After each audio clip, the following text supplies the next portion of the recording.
ശൗൽ എന്ന തർസോസിലെ പ്രസിദ്ധനായ ഒരു കച്ചവട പ്രമാണിയുടെ മകൻ എങ്ങനെയൊക്കെ ക്രൈസ്തവ മാർഗത്തെ ഉന്മൂലനം ചെയ്യാൻ സാധിക്കും എന്ന് ചിന്തിച്ചുകൊണ്ട് വളരെ ക്രൂരതയോടെ വളരെ ദൈവിക പദ്ധതിക്ക് വിരുദ്ധമായി ആക്രമണങ്ങൾ അഴിച്ചുവിട്ടുകൊണ്ടിരുന്ന ഒരു കാലഘട്ടമുണ്ടായിരുന്നു. ആ കാലത്ത് ശൗൽ കൊലയും അക്രമവുമൊക്കെ നിശ്വസിച്ച് അല്ലെങ്കിൽ ആഗ്രഹിച്ചുകൊണ്ട് താങ്കൾ ചെയ്യുന്ന പ്രവൃത്തിക്ക് ഒരു ലീഗലായ സപ്പോർട്ടുണ്ടാക്കണം എന്ന് ആഗ്രഹിച്ചു. നിയമപരമായ ഒരു സാധുത ഉണ്ടെങ്കിൽ ഈ കൊല നടത്താൻ പറ്റുമെന്ന് വിശ്വസിച്ചു. പറ്റുമായിരുന്നു അന്ന്. എന്ന് വെച്ചാൽ ഒരു സമൂഹം അക്രമാസക്തമാകുമ്പോൾ പോലീസ് വെടിവെക്കാൻ ഉത്തരവുണ്ടാവും. കളക്ടറാണ് ഡിസ്ട്രിക്ട് മജിസ്ട്രേറ്റ് എന്ന നിലയിൽ ചില ഘട്ടങ്ങളിൽ അത്ര ഉത്തരവ് പുറപ്പെടുവിക്കേണ്ടത്. അപകടമൊന്നും വരാതെ ആളുകൾ പുറപ്പെട്ടു പോകാനാണ് ആദ്യം നിർദ്ദേശം കിട്ടുന്നെങ്കിലും ചിലപ്പോൾ ആളുകളെ തന്നെ വെടിവെക്കാൻ പറയും. അപ്പോഴും കഴിവതും ആളിനെ കൊല്ലാനല്ല, മുട്ടിന് താഴെ വെടിവെക്കുക എന്ന അർത്ഥത്തിലാണ്. പക്ഷെ വെടികൊള്ളുന്നത് മുട്ടിന് താഴെ എന്ന് നിശ്ചയിക്കാൻ പറ്റില്ലല്ലോ, തിരക്കല്ലേ. ചിലപ്പോൾ ചിലർ മരിച്ചേക്കാം. അങ്ങനെയൊക്കെ നമ്മുടെ രാജ്യത്തും സംഭവങ്ങളുണ്ട്. ഈ വെടിവെച്ച പോലീസ് ഉദ്യോഗസ്ഥർക്കെതിരെ ഒരു നടപടിയും ഉണ്ടാവില്ല. നമ്മളൊക്കെ സമരം ചെയ്തേക്കാം, ബഹളം വെച്ചേക്കാം. അവിടെ സംഭവിക്കുന്നത് താൽക്കാലികമായി ആ ഉദ്യോഗസ്ഥനെ ഒന്ന് സ്ഥലം മാറ്റും. എന്തിനാണ് എന്ന് വെച്ചാൽ ആ ജനവികാരം തണുപ്പിക്കാൻ. കാരണം ഈ പോലീസ് ഇത് ചെയ്തത് വൈരാഗ്യം കൊണ്ടൊന്നുമല്ല, നിങ്ങളോടുള്ള വിരോധമൊന്നുമല്ല.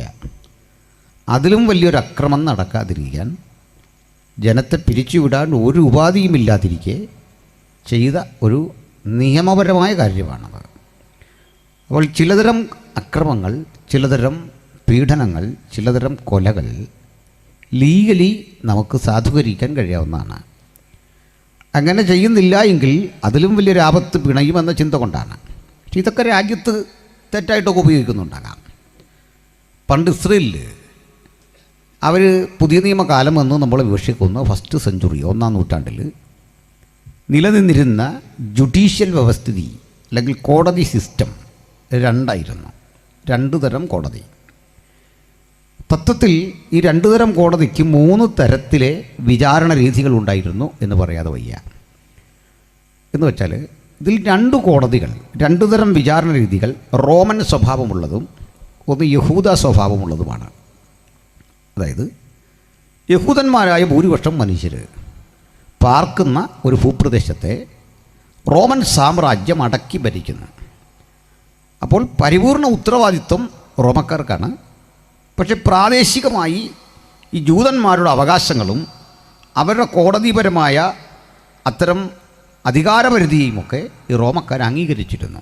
പണ്ട് നമ്മൾ ബ്രിട്ടീഷ് ഇന്ത്യയിൽ കഴിയുമ്പോൾ തിരുവിതാംകൂർ രാജാവിന് കുറേ അവകാശങ്ങളുണ്ട്, അതൊക്കെ ബ്രിട്ടീഷുകാർ അംഗീകരിച്ചു എന്നതുപോലെ പരമാധികാരം ബ്രിട്ടീഷുകാർക്കാണ്. അതുപോലെ യഹൂദന്മാരുടെ കോടതിക്കും ചില അധികാരങ്ങൾ കൊടുത്തു, പക്ഷെ പരമാധികാരം റോമക്കാരുടെ കോടതിയാണ്. യേശുവിനെ വിധിക്കാൻ 2 തരം റോമൻ കോടതി ഉണ്ടായിരുന്നു. ഒന്ന് രാജ്യം ഭരിക്കുന്ന ഹെരോദ രാജാവിൻ്റെ കോടതിയായിരുന്നു. മറ്റൊന്ന് റോമക്കാർ ആക്കി വച്ചിട്ടുള്ള ഒരു ഗവർണർ ഉണ്ടായിരുന്നു, പീലാത്തോസ് എന്നാണ് പേര്. അയാളുടെ കോടതിയായിരുന്നു. ഇതിൽ രാജാവിനാണോ ഗവർണർക്കാണോ അധികാരം കൂടുതലെന്നത് വലിയ തർക്കവിഷയമായിരുന്നു, വലിയ തർക്കവിഷയം. അതുകൊണ്ട് ഈ ഹെരോദാവും ഗവർണറായ പീലാത്തോസും തമ്മിൽ നല്ല ശണ്ടയായിരുന്നു. ഇതൊന്നും ഇന്ന് തുടങ്ങിയല്ല, പണ്ടേ ഗവർണറും ഭരണകൂടവും തമ്മിൽ നല്ല തരത്തിലുള്ള പ്രശ്നങ്ങൾ ഉണ്ടായിട്ടുണ്ട്, വലിയ ഏറ്റുമുട്ടലുകളൊക്കെ ഉണ്ടായിട്ടുണ്ട്. അപ്പോൾ ഈ ഗവർണർ എന്ന് പറയുന്നൊരു തസ്തിക എങ്ങനെ ഉണ്ടാകുന്നതാണെന്ന് അറിയണ്ടേ? ഓരോ രാജ്യത്തും പ്രാദേശിക ഭരണകൂടങ്ങളുണ്ട്. ഈ പ്രാദേശിക ഭരണകൂടത്തിന് ചക്രവർത്തിയോടാണോ കൂറെന്ന് അയാൾക്കൊരു സംശയം വരും. അപ്പോൾ ഒരധികാരിയായി തൻ്റെ പ്രതിനിധിയായി ഒരാളെ ചക്രവർത്തി സമാന്തരമായി വാഴിക്കും. തത്വത്തിൽ 2 പേർക്കും അധികാരമുണ്ട്, ഇവർ തമ്മിൽ ഭിന്നതയിലുമാണ്. പക്ഷേ ഇയാൾ പറയും ഞാൻ ഗവർണറാണ്, ചക്രവർത്തി അപ്പോയിൻ്റ് ചെയ്ത തന്നെ. മറ്റേ ആൾ പറയും നിങ്ങളെ ചക്രവർത്തി അപ്പോയിൻ്റ് ചെയ്ത ആളിന് രാജാവെന്ന് പേരില്ലല്ലോ, അത് ഞാനാണ്. അപ്പോൾ എനിക്കാണ് അധികാരം. ഇവർ തമ്മിൽ ഇങ്ങനെ അടിക്കും. പണ്ടേ ഉണ്ട് ഇങ്ങനെയുള്ള കാര്യങ്ങൾ. ഇതുപോലെ യഹൂദന്മാരുടെ ഒരു കോടതിയുണ്ട്. ആ കോടതിയുടെ പേര് സന്നിദ്രീൻ എന്നാണ്. ഈ സന്നിദ്രീൻ കോടതി ഇവിടെ പ്രത്യേകത, ഏത് കോടതിയും എന്ന പോലെ ചില വകുപ്പുകൾ എഴുതിയിട്ടുണ്ട് അവിടെ ശിക്ഷിക്കാൻ. 613 നിബന്ധനകൾ പാലിച്ചു വേണം ഒരു സന്നിദ്രീൻ കോടതി പ്രവർത്തിക്കാൻ.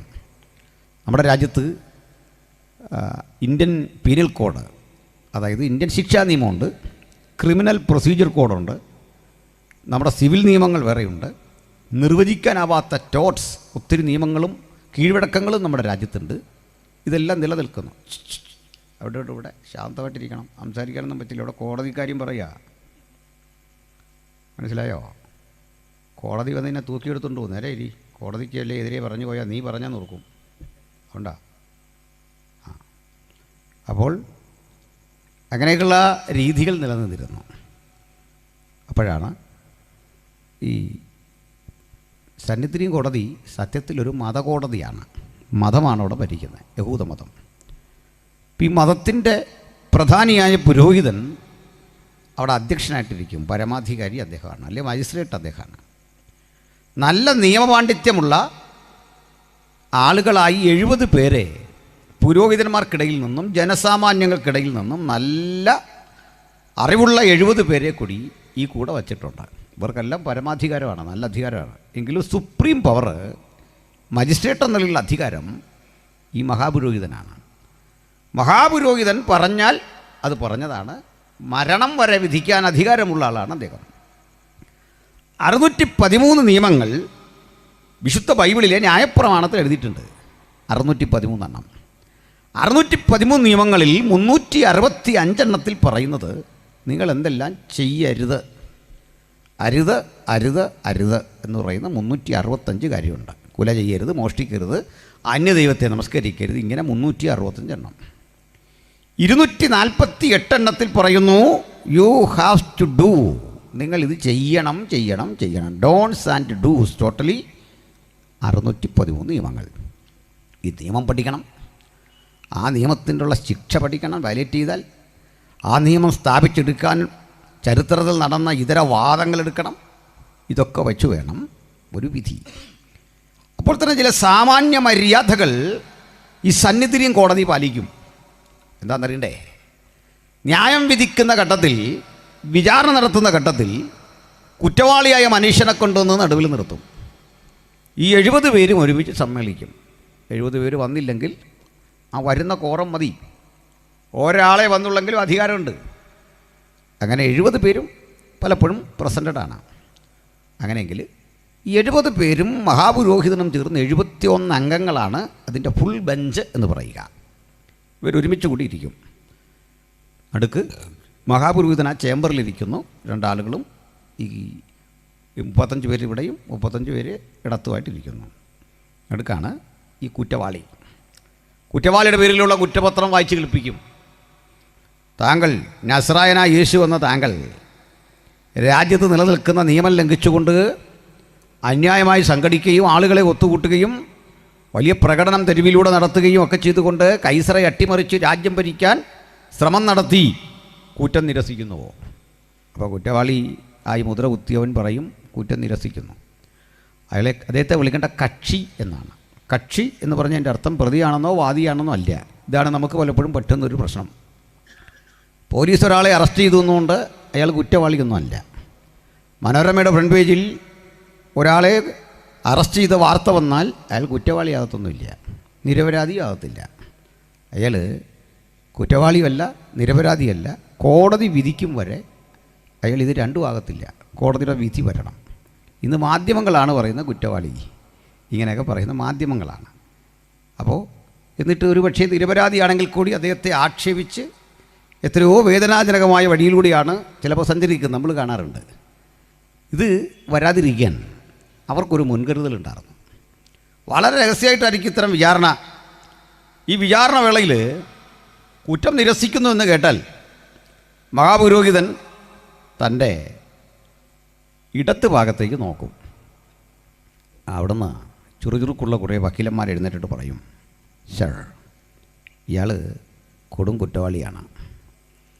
ഇയാളുടെ ആ നിപ്പും മട്ടും കണ്ടാൽ തന്നെ മനസ്സിലാകും കുറ്റവാളിയാണ്. ഇങ്ങനെയൊക്കെ പറയും. ഒരാളുടെ നിപ്പ് കണ്ടാലോ മുഖഭാവം കണ്ടാലോ എങ്ങനെ കുറ്റവാളിയാന്ന് പറയുക? പണ്ടൊക്കെ അങ്ങനെ ഉദ്യോഗസ്ഥർ വഴി നിൽക്കുന്ന മനുഷ്യരെ തല്ലുമായിരുന്നു. മുടി നീട്ടി വളർത്തി, ആളല്പം കറുത്തിരിക്കുന്നു, ഇക്കാരണം തലൊക്കെ കുറ്റവാളിയായിട്ട് ശിക്ഷിക്കുന്ന ഒരു കാലഘട്ടം പണ്ടുണ്ടായിരുന്നു. മുടി വളർത്തിയാലോ വഴി നിന്നാലോ ഒക്കെ കുറ്റവാളിയായിട്ട് അവനെ കുറ്റം വിധിക്കുന്നൊരു കാലം പണ്ടുണ്ടായിരുന്നു. ഇപ്പോൾ അതൊന്നും സാധിക്കില്ല. അങ്ങനെ വാദിച്ച് അവസാനം പറയും, പ്രഭു ഇയാൾ കൊടും കുറ്റവാളിയാണ്. വായിച്ച കാര്യങ്ങളൊക്കെ കേട്ടിട്ട് സാക്ഷികൾ പറഞ്ഞ മൊഴി കൂടി വെച്ച് സ്ഥാപിക്കുമ്പോൾ, സാക്ഷികൾ പറഞ്ഞ കാര്യം കൂടി വെച്ച് സ്ഥാപിക്കുമ്പോൾ കാര്യങ്ങളുടെ ഗൗരവം മനസ്സിലാകുന്നു. അയാൾ കുറ്റവാളിയാണ്. ഈ കുറ്റവാളിയായ മനുഷ്യനെ ന്യായം വിധിച്ചിട്ട് അവസാനം പറയൂ, ഇവനെ മോശയുടെ ന്യായപ്രമാണം പറയുന്ന അനുസരിച്ച് കല്ലെറിഞ്ഞു കൊല്ലേണം. അപ്പോൾ പുരോഹിതൻ വലത്തോട്ട് നോക്കും. വലത്തോട്ട് നിൽക്കുന്നത് പക്വതയുള്ള കുറേ ആളുകൾ അടിക്കുക അവിടെ ഇരിക്കുക. അപ്പോൾ അവർ പതുക്കെ ഒരാൾ എഴുന്നേറ്റ് പറയും, പ്രഭോ ഇത് നിസാരകാര്യമല്ല, ഒരുത്തൻ്റെ മരണമാണ്. ചുമ്മാ കയറി കല്ലെറിയാനൊന്നും പറ്റില്ല. ഈ സാക്ഷിമൊഴിയൊക്കെ ദുർബലമാണ്. ഒരുത്തനെ കൊല്ലുന്ന കാര്യമല്ലേ, ആലോചിച്ച് മതി. അതുകൊണ്ട് തൽക്കാലം ഒരു ശിക്ഷ അവന് കൊടുക്കേണ്ടത്, അവൻ സങ്കേത നഗരത്തിലേക്ക് ഓടിപ്പോട്ടെ, അവിടെ പോയി പാർക്കട്ടെ. കാരണം അവനൊരു ഭാര്യയും മുട്ടിലിഴയുന്നൊരു കുഞ്ഞും രോഗവും പ്രായാധിക്യം കൊണ്ട് ബുദ്ധിമുട്ടുന്ന അപ്പനും അമ്മയൊക്കെ ഉണ്ട്. അങ്ങനെ ഒത്തിരി പേരെ നമ്മുടെ ന്യായപ്രമാണം രക്ഷിച്ചിട്ടുണ്ട്. ലെറ്റ് ഹിം ലീവ്, അവൻ പോട്ടെ, അവനെ വിട്. മഹാപുരോഹിതൻ വീണ്ടും ഇടത്തേക്ക് നോക്കുമ്പോൾ ആ ഇടത്ത് നിൽക്കുന്ന മനുഷ്യർ പറയും, നോ, കിൽ ഹിം. ഈ വാദം മുറുകി അവർ പറയും പാടില്ല. ഇങ്ങനെ വാദം മുറുകി രണ്ടാളുകളും പറയുന്ന കേട്ടിട്ട് പുരോഹിതൻ ഒരു അണ്ടർസ്റ്റാൻഡിങ്ങിലെത്തും, ഒരു നിലപാടിലെത്തും. അതനുസരിച്ചാണ് ഇവൻ്റെ ജീവൻ്റെ ഭാവി. ഒടുക്കം പുരോഹിതനെതിരെ പറയും, കേട്ട കാര്യങ്ങളിൽ നിന്നെല്ലാം പ്രതി കുറ്റവാളി എന്ന് തെളിഞ്ഞിരിക്കയാൽ നിർദാക്ഷിണ്യം അവനെ വധിക്കാൻ ഞാനിതിലാൽ ഉത്തരവിടുന്നു. എന്നിട്ട് തൻ്റെ പക്കലുള്ള ഒരു പാത്രം, ഒരു ഡബ്ബ തുറന്നിട്ട് അതിലൊരു ചെറിയ കല്ലുണ്ട്. ആ കല്ലുകളിൽ ഒന്നെടുത്ത് ഇവനെ എന്ന് എറിയും. അതിൻ്റെ അർത്ഥം ഇനി അവനെ എറിയാവുന്നതാണ്. ആ ഏറ് കൊണ്ടവനെ പിടിച്ചു വലിച്ചിഴച്ച് തെരുവിലേക്ക് കൊണ്ടില്ലുമ്പോൾ അവിടെ കാര്യമായി എറിയാൻ പാകത്തിന് പരിശീലനം സിദ്ധിച്ച ആളുകൾ നിൽപ്പുണ്ട്. നമ്മളൊന്നും എറിഞ്ഞ് ഏക്കുകയില്ല. നമ്മുടെ ധാരണയാണ് നമ്മളിപ്പോൾ എറിഞ്ഞ് ഏക്കുമെന്ന്. അതിന് പണി പഠിച്ചവൻ വേണം. ചില കുറ്റവാളികളെയൊക്കെ അറസ്റ്റ് ചെയ്തുകൊണ്ട് വരുമ്പോൾ ചില സ്ത്രീകൾ പറയലേ, ഒരൊറ്റ അടിക്ക് അവൻ്റെ, നിങ്ങളൊന്നും അടിച്ച് അവൻ ചാകുകയില്ല. നിങ്ങൾക്ക് തോന്നുന്ന ഇപ്പോൾ അടിച്ച് അവൻ താഴെ വീഴൊന്നുമില്ല. എന്നിട്ട് ഇയാൾ അവിടെ എറിയാൻ ആളിങ്ങനെ കാത്തു നിൽക്കുകയാണ്. കാത്തു നിൽക്കുന്ന ആളുകളെ അമ്പരപ്പിച്ചുകൊണ്ട് ഈ വരുന്ന ആളുകളിൽ ചിലരും കല്ലെറിയും. ഒടുക്ക് എറിഞ്ഞ് ഈ ആളിനെ അവിടെ കൊന്നിടും. വലിയ കൽക്കൂന വേണം. പിന്നുള്ള കാര്യം, ബന്ധുക്കളാരെങ്കിലും വന്നാൽ ഈ കൽക്കൂന പെറുക്ക് മാറ്റി ബോഡി കൊണ്ടടക്കാം. ആരും വരണമെന്നില്ല, ബന്ധുക്കളൊന്നും വരണമെന്നില്ല. ആരെങ്കിലും കാണുന്ന ആൾക്കാർ, അതിനെ ഭക്തിയുള്ള പുരുഷന്മാർ സ്റ്റെഫാനോസിനെ അടക്കം ചെയ്തെന്ന് കാണുന്നത്. ഇതാണ് അതിൻ്റെ കോർട്ട് രീതി. അങ്ങനെ ഇപ്പം എന്ത് മനസ്സിലായി? ഒരു വിചാരണ നടന്നാൽ മഹാപുരോഹിതൻ്റെ ഇടത്തിരിക്കുന്ന ആളുകൾ പ്രതിക്കെതിരെ സംസാരിക്കണം. വിചാരണ വേളയിൽ മഹാപുരോഹിതൻ്റെ വലത്തിരിക്കുന്ന ആളുകൾ പ്രതിക്ക് അനുകൂലമായി സംസാരിക്കണം. പിന്നെ ദാവീദ് പ്രാർത്ഥിക്കുന്നേ, വലത്തോട്ട് നോക്കി കാണണമേ, സഹായിപ്പാൻ ആരുമില്ല. മനസ്സിലായില്ലേ? ഈ നീതി ലോകത്തെല്ലായിടത്തും കിട്ടേണ്ടതാണ്. അഫ്സൽ ഗുരു എന്നു പേരായ ഒരു കൊടും തീവ്രവാദി നമ്മുടെ പാർലമെൻറ്റ് മന്ദിരം അത് ആക്രമണത്തിൽ പ്രതിയായിരുന്നു. അവനെ അറസ്റ്റ് ചെയ്തു. ക്രൂരമായ ഒരു കൃത്യം. നമ്മുടെ നിയമനിർമ്മാണ സഭ തകർക്കുക, എം പിമാരുമൊക്കെ ഇരിക്കുന്ന, ഉദ്യോഗസ്ഥന്മാരൊക്കെ ഇരിക്കുന്ന, പ്രധാനമന്ത്രിയൊക്കെ ഇരിക്കുന്ന ആ ബൃഹസ്ഥാപനം, മൻമോഹൻ സിംഗാണെന്ന് പ്രധാനമന്ത്രി, അത് എറിഞ്ഞു തകർക്കാൻ പദ്ധതിയിട്ടു. വിജയിച്ചില്ലേ? എങ്കിലും ആക്രമണമൊക്കെ നടന്നു. അപ്പോൾ ഇവനെ പിടിച്ചിട്ട് വിചാരണയൊക്കെ നടത്തിയപ്പോൾ കോടതി പറഞ്ഞു, കാര്യം ഇതൊക്കെ ആണെങ്കിലും ഇവന് പറയാനുള്ളതുകൂടെ കേൾക്കണമല്ലോ. അവനൊക്കെ ഒരു വക്കീലിനെ. അങ്ങനെ ഇന്ത്യ നമ്മുടെ നികുതിപ്പണം കൊണ്ട് നമ്മുടെ ചെലവിൽ നമ്മളെ ആക്രമിക്കാൻ വന്നവനെ അനുകൂലമാക്കി ഒരു വക്കീലിനെ വെച്ചു. എൻ്റെ കാരണം വേറൊന്നല്ല, അത് അവന് കിട്ടേണ്ട ഒരു നീതിയാണ്. അവൻ്റെ കാര്യം പറയണം, അത് കേൾക്കാതൊന്നും വിധി പറയാൻ പറ്റില്ല. അവന് വേണ്ടി ഇങ്ങനൊരു സംവിധാനം ഏർപ്പെടുത്തണം. ഈ രാജ്യത്ത് നിന്ന് നിലനിൽക്കുന്നൊരു സിസ്റ്റം അത്.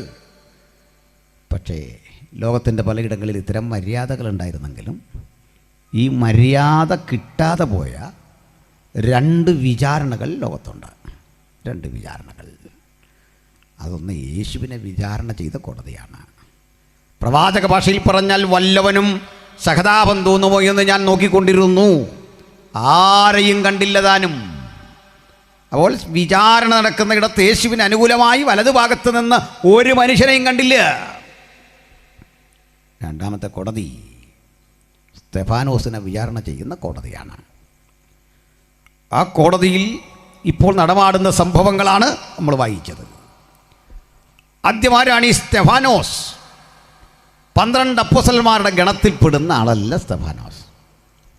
സ്തെഫാനോസ് ഒരു സുവിശേഷം എഴുതിയിട്ടില്ല. സ്തെഫാനോസ് ഒരു ലേഖനം എഴുതിയിട്ടില്ല. സ്തെഫാനോസിൻ്റെ ജീവിതം തുടങ്ങുന്നത് നിങ്ങളും ഞാനുമൊക്കെ ശേഖരിച്ചു കൊണ്ടു കൊടുക്കുന്ന ഭക്ഷ്യവസ്തുക്കൾ, അന്നത്തെ മനുഷ്യൻ കൊടുക്കുന്ന ഭക്ഷ്യവസ്തുക്കൾ യെരുസലേമിലെ ആ സഭയുടെ ആവശ്യത്തിന് വേണ്ടി ശേഖരിക്കുക, അതിൻ്റെ കണക്കെഴുതുക, അതിൻ്റെ അളവെഴുതുക. അത് മാത്രം പോരാ, സ്ത്രീകൾക്കിടയിൽ ചില പ്രശ്നങ്ങളുണ്ടായി.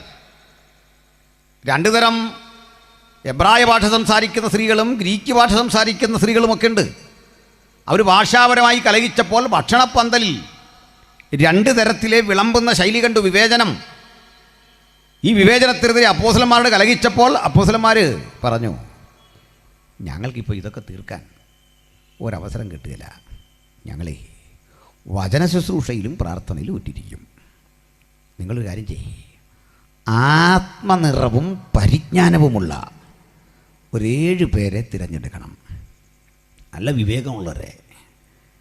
അപ്പോൾ ജനം 7 പേരെ തിരഞ്ഞെടുത്ത കൂടെ ഒരു മനുഷ്യൻ്റെ പേരാണ് സ്തെഫാനോസ്. ആത്മനിറവുണ്ട്, നല്ല പരിജ്ഞാനമുണ്ട്, മനുഷ്യത്വമുണ്ട്, കഠിനാധ്വാനത്തിനുള്ള ബോധമുണ്ട്. ഈ ജോലി ചെയ്തിരുന്നു സ്തെഫാനോസ്. ആ ജോലി കൊണ്ട് ഒതുങ്ങിയില്ല.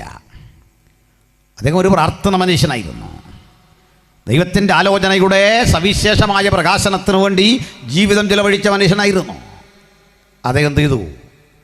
അതിശക്തിയോടെ തൻ്റെ മുമ്പിൽ വരുന്ന മനുഷ്യരോടൊക്കെ യേശുവിനെ കുറിച്ച് പറയാൻ തുടങ്ങി.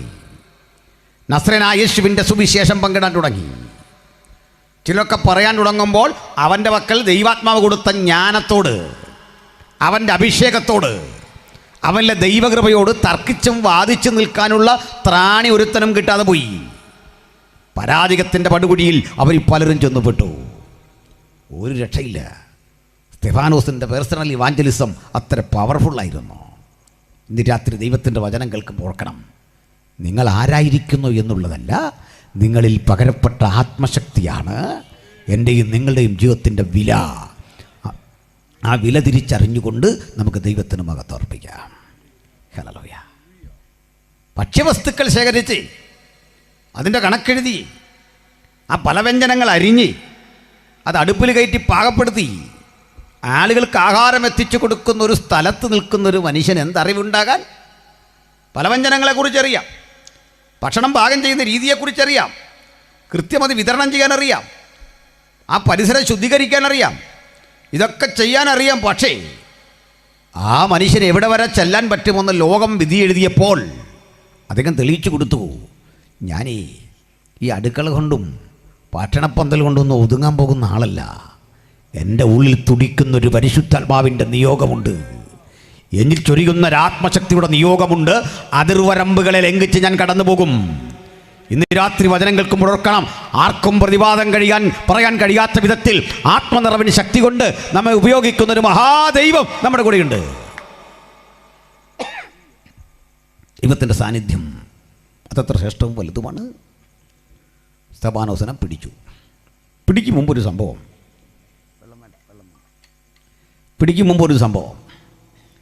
നമ്മുടെ ശൗലെന്ന് പറയുന്ന ഈ കഥാപാത്രമില്ലേ, അദ്ദേഹത്തിന് ഈ സുവിശേഷമാകെ അങ്ങ് ഇറിറ്റേറ്റഡായ ഒരനുഭവമായി, ഇറിറ്റേഷൻ ഉണ്ടായി, ഭയങ്കര വെറുപ്പ്. നിങ്ങൾ കണ്ടില്ലേ? എന്താണെന്നറിയില്ല, സമൂഹത്തിലെ മഹാഭൂരിപക്ഷം മനുഷ്യർക്കും നമ്മളോട് ഏതോ ഒരു വിരോധം. നിങ്ങളതിൻ്റെ കാരണം കണ്ടെത്തിയിട്ടുണ്ടോ? എന്തോ ഒരു വിരോധം, അനുരോചനീയമായ ഒരു വിരോധം. അത് ഇന്ന് തുടങ്ങിയല്ല, 2000 വർഷമായിട്ട് തുടങ്ങിയൊരു വിരോധമാണ്. കാരണം ചോദിച്ചാലൊന്നുമില്ല, നമ്മളെ അവർക്ക് ഇഷ്ടമല്ല. പണം കടം കൊടുക്കാഞ്ഞിട്ടല്ല, സ്നേഹിക്കാഞ്ഞിട്ടല്ല, എന്തെങ്കിലും ദ്രോഹം ചെയ്തതിൻ്റെ പേരിലല്ല, നമ്മൾ വെള്ളമടിച്ച് പുകവലിച്ച് പ്രശ്നമുണ്ടാക്കി തെറി പറയുമെന്ന പേരിലല്ല, ഏതാണ്ടൊരു വിരോധം. മഹാഭൂരിപക്ഷം മനുഷ്യർക്കും അങ്ങനെയാണ്. വഴിയോരത്തൊന്ന് പ്രസംഗിക്കുന്ന ഒരു സുവിശേഷകൻ ആർക്കും ഒരു ദ്രോഹവും ചെയ്യുന്നില്ല. ഒറ്റയ്ക്കൊന്ന് പ്രസംഗിക്കുക, 2 അടി അയാൾക്കിട്ട് കൊടുക്കണം. എന്തോ ചിന്തയാണ് ചിലർക്ക്. എന്തിനാണ്? തിരിച്ചൊരു വാക്കും പറയാൻ ശേഷിയില്ലാത്ത പാവത്താനെ തല്ലുമ്പോൾ ചിലരുടെ ഉള്ളിൽ ഒരു സാഡിസ്റ്റ് സുഖം. പ്രതികരിക്കില്ല. ഞങ്ങളൊക്കെ പക്ഷേ പ്രതികരിക്കുന്ന ആൾക്കാരാണ്. എന്നുവെച്ചാൽ തിരിച്ചടിക്കുന്നൊന്നുമല്ല, അതിനുള്ള ത്രാണിയോ അതിനുള്ള അനുവാദമോ ഉയരത്തി നമുക്കില്ല. പക്ഷെ പ്രതികരിക്കാൻ കാരണം ഒരു റോമാ പൗരനെ വിചാരണ കൂടാതെ അടിക്കുന്നത് വിഹിതമോ അത് ചോദിക്കാം.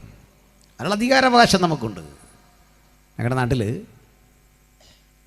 കോട്ടയത്ത് ഒരു രാഷ്ട്രീയ പാർട്ടിയുടെ ജില്ലാ പ്രസിഡൻറ്റ്, അദ്ദേഹം അതിലെ ട്രാക്ട് കൊടുത്തു പോയ ഒരു പാവപ്പെട്ട ദിവാസനെ പിടിച്ചു വയറിനിട്ടിടിച്ചു. ആൾക്കാരെ കൂട്ടിക്കൊണ്ടുവന്ന് പിന്നെ അടിച്ചിട്ടൊരു കേസും കൂടെ കൊടുത്തു, മതപ്രചരണം നടത്തിയെന്ന് പറഞ്ഞു. കേസൊക്കെ തള്ളിപ്പോയി.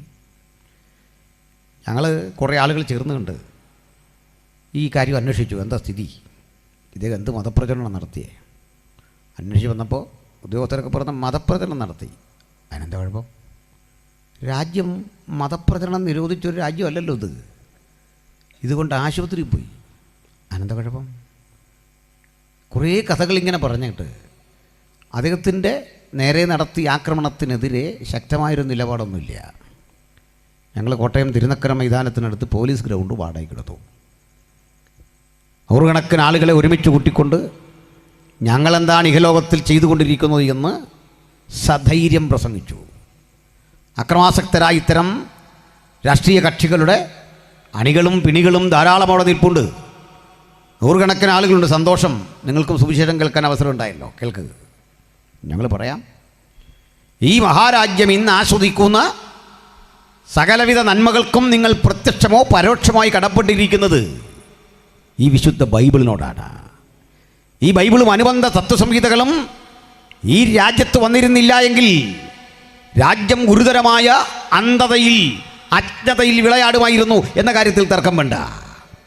അത് കുറെ കൂടി ഗൗരവത്തോടെ ഞാൻ ബോധ്യപ്പെടുത്തിയാൽ, സുവിശേഷം ഇന്ത്യ മഹാരാജ്യത്തിൽ വന്നത് ഈ രാജ്യത്തെ ജ്വലനാത്മകമാക്കി ശക്തിപ്പെടുത്തി.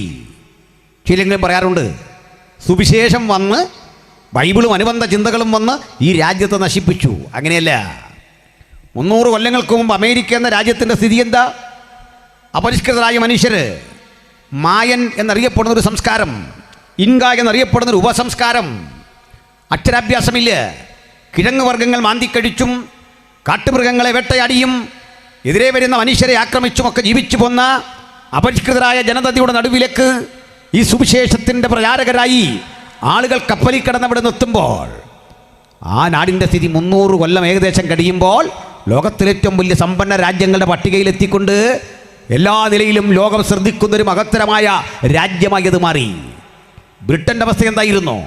ലോകത്തിൻ്റെ പല രാജ്യങ്ങളെ എടുക്കുക, ബൈബിളും അനുബന്ധ സംഹിതകളും ഒരു ലോകത്തിൽ എന്തെല്ലാം മാറ്റം വരുത്തുമെന്നറിയാൻ നമുക്ക് ചരിത്രത്തിലേക്കൊന്ന് തിരിഞ്ഞു നോക്കിയാൽ മതി. ലോകത്ത് പ്രതിഭകളെ ആദരിക്കാൻ, ഏറ്റവും മികച്ച നിലയിൽ സമൂഹത്തിന് കൊടുക്കുന്ന കോൺട്രിബ്യൂഷനുകളെ ബഹുമാനിക്കാൻ നോബൽ പ്രൈസ് എന്നൊരു ഏർപ്പാടുണ്ട്. നിങ്ങൾക്കറിയണ്ടേ? ലോകത്തേറ്റവും അധികം നോബൽ പ്രൈസ് ശാസ്ത്രരംഗത്ത് കരഗതമാക്കിയത് ഈ ബൈബിൾ വിശ്വസിക്കുന്ന, അതിനെ പ്രസംഗിക്കുന്ന ദൈവത്തിൻ്റെ ദാസീദാസന്മാരാണ്. 69% ഈ സുവിശേഷത്തിൻ്റെ വക്താക്കളാണ് ശാസ്ത്ര സാങ്കേതിക രംഗത്തിലെ നോബൽ പ്രൈസ് കരസ്ഥിതമാക്കിക്കൊണ്ട് ഇന്നുള്ള ആ ചരിത്രത്തിന് മുഴുവൻ മാർഗദർശനമായി ഭവിച്ചത് എന്ന് അഭിമാന പുരസ്സരം പറയട്ടെ. ഞാനിവിടെ നിൽക്കുമ്പോൾ ജ്വലിച്ചുകൊണ്ടിരിക്കുന്ന വൈദ്യുത ദീപങ്ങളുണ്ട്. വളരെ മനോഹരമായി പ്രവർത്തിക്കുന്ന സൗണ്ട് സിസ്റ്റമുണ്ട്. ഇതിൻ്റെ പിന്നിൽ വൈദ്യുതി വേണം. ഈ വൈദ്യുതിയുടെ കണ്ടെത്തൽ മൈക്കൽ ഫാരഡേ എന്നറിയപ്പെടുന്ന യഹൂദനായൊരു പ്രാർത്ഥന മനുഷ്യൻ്റെ കണ്ടെത്തലാണ്. സ്തോത്രം. ഇനിയുമുണ്ട് ഇതുപോലെ അനവധി കാര്യങ്ങൾ പറയാൻ. കോവിഡ് കാലത്തൊന്ന് സുലഭമായി നിങ്ങളും ഞാനും ഭക്ഷണം കഴിച്ചു. എങ്ങനെയാണ് ഈ കിറ്റൊക്കെ കിട്ടിയത്?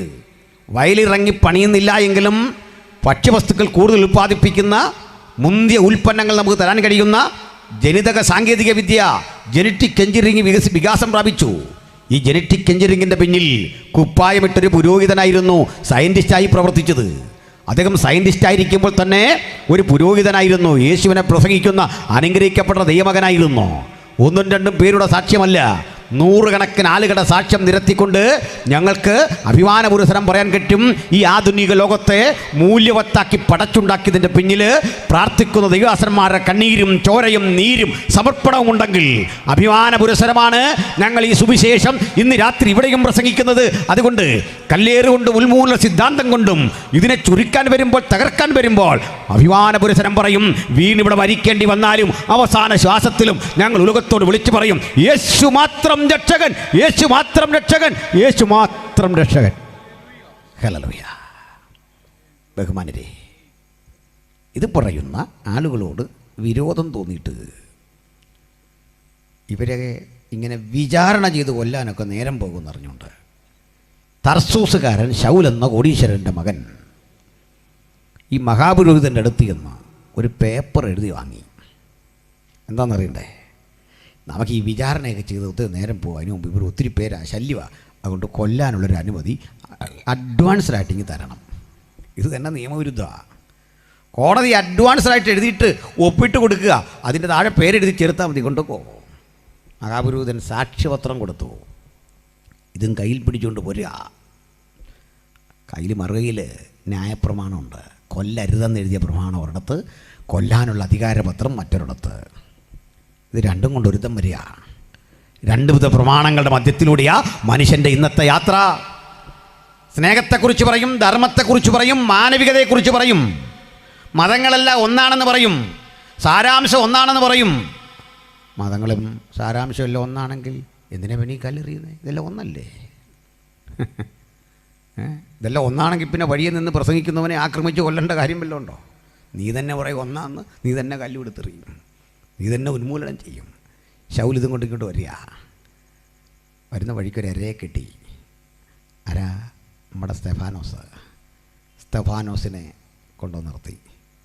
സ്തെഫാനോസിനോട് ഈ ബഹളം കേട്ട് മഹാപുരോഹിതനും വന്നു. ആളുകളെല്ലാം ഒത്തുകൂടി. ഇതൊരു നല്ല ഫുൾ കോർട്ടായി.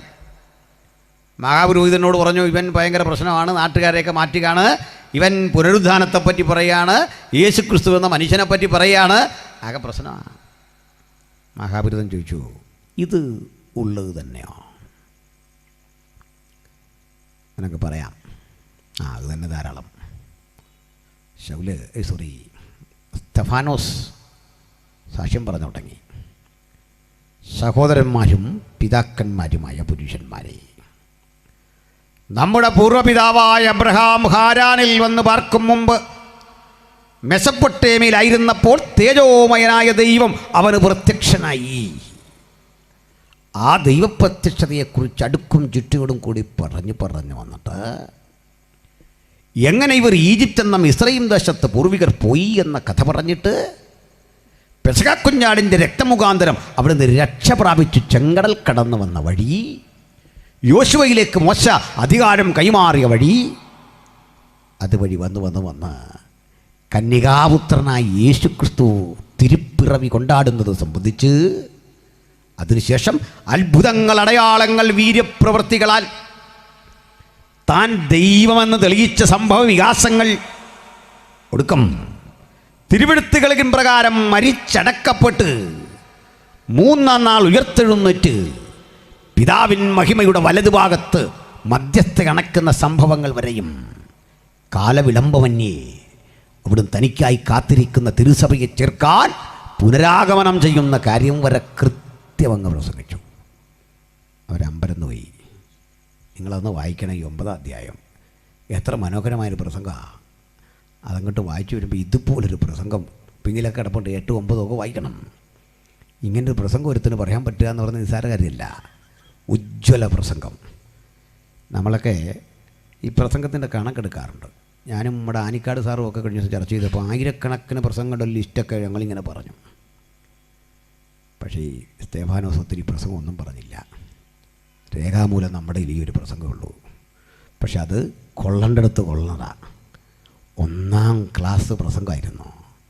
നല്ല ക്ലാസിക്കൽ മെസ്സേജ്, ഉജ്ജ്വലമായ പ്രസംഗം. പഴയ നിയമത്തിൽ തുടങ്ങി ചരിത്രത്തിൻ്റെ അടരുകളിലൂടെ സഞ്ചരിച്ച് യേശുക്രിസ്തുവിൻ്റെ ഗോൽഗൊഥ വരച്ചെന്ന് അവനെ ക്രൂശിച്ച സംഭവ വികാസങ്ങൾ കൃത്യം പ്രതിപാദിച്ച് ഒടുക്കം ഉയരത്തിലേക്ക് കരേറിപ്പോയ സംഭവം വരെ പറഞ്ഞു നിർത്തിയപ്പോൾ മഹാപുരോഹിതൻ കോപിഷ്ഠനായി. അവിടെ കാര്യം പറയാം. പുരോഹിതൻ കോപം നിറഞ്ഞു, ജനം കോപം നിറഞ്ഞു.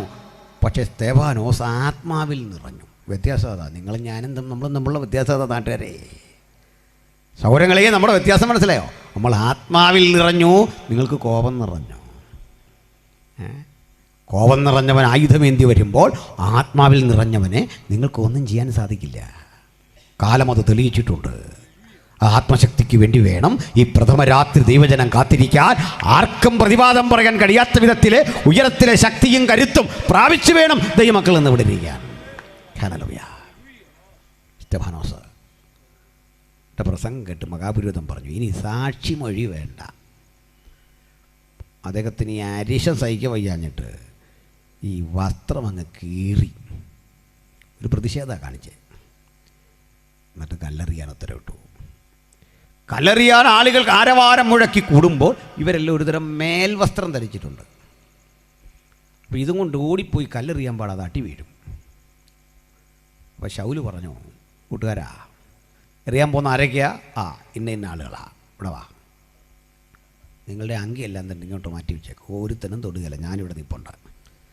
ഏറ് നല്ല കൃത്യമായിരിക്കണം, തലയെറിഞ്ഞ് പറിക്കണം, എറിഞ്ഞ് വികൃതമാക്കണം. ഈ പറയുന്നവൻ്റെ വേറെ ജോലി കേൾക്കണോ? സ്ത്രീ എന്ന പുരുഷനെന്ന വ്യത്യാസമില്ലാത്ത സുവിശേഷം പറയുന്നവരെ വലിച്ചിഴച്ച് തെരുവിൽ കൊണ്ടുവന്ന് വിചാരണ ചെയ്തിട്ട് താക്കീത് കൊടുത്തു വിടുമ്പോൾ പോക്കട്ടെ. ഇടയ്ക്ക് ഞാൻ തിരുവനന്തപുരത്ത് ഒരു ദൃശ്യം കണ്ടു. ഹാള് പണിയാൻ അനുവാദമില്ലെന്നോ, യോഗം നടത്താൻ അനുവാദം, പേപ്പർ കാണിക്കടാന്നൊരുത്തിനോട്. നീ ആര് പേപ്പർ ചോദിക്കാൻ? മനസ്സിലായില്ലേ? നീ ആരുടെ പേപ്പർ ചോദിക്കാൻ? ആര് തോന്നി അധികാരം? ഇത് ചോദിക്കണ്ടേ? അല്ല, കരഞ്ഞിട്ടൊന്നും കാര്യമില്ല.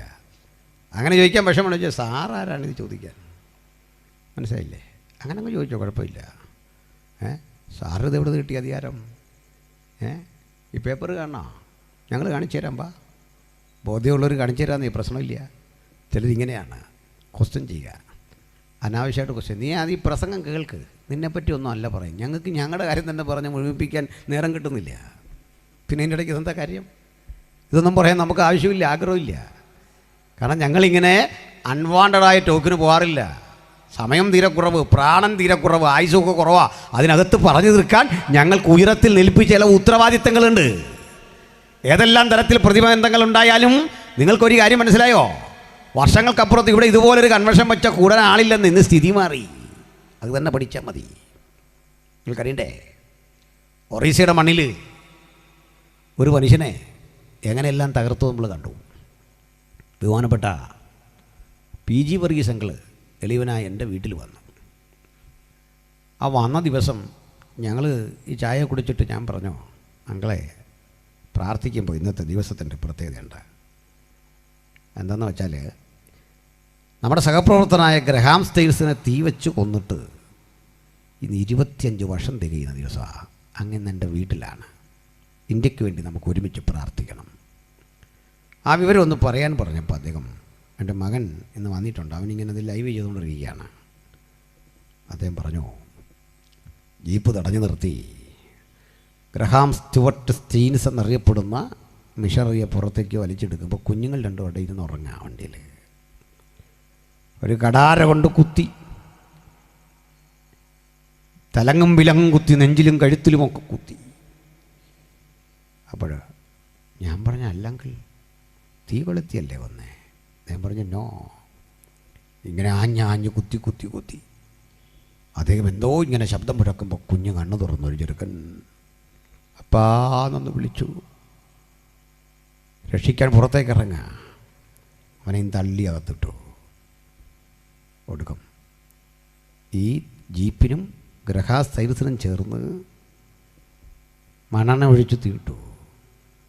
തീയാളി കത്തുമ്പോൾ രണ്ടാമത്തെ കുഞ്ഞ് ചൂട് കൊണ്ട് ഉണർന്നു. അവൻ അങ്ങോട്ടും ഇങ്ങോട്ടും നോക്കി, ഒന്നും മനസ്സിലാകുന്നില്ല, ഉറക്കമാണ് വണ്ടി ഇരുന്ന്. അവന് ഈ ജീപ്പിൻ്റെ ഗ്ലാസ് തുറന്ന് പുറത്തേക്കൊന്ന് ചാടാൻ ശ്രമിച്ചു. ചാടിയ കുഞ്ഞിനെ തൃശൂലം കൊണ്ട് കുത്തി തിരിച്ചെടുത്ത് തീക്കിട്ടു ചുട്ടു. ആലോചിച്ച് നോക്ക്, എന്ത് ചെയ്തു തെറ്റി വരിപ്പറ? ഞങ്ങൾ പ്രതികരിച്ചോ? ഇതാണ് ഞങ്ങളുടെ സംയമനം.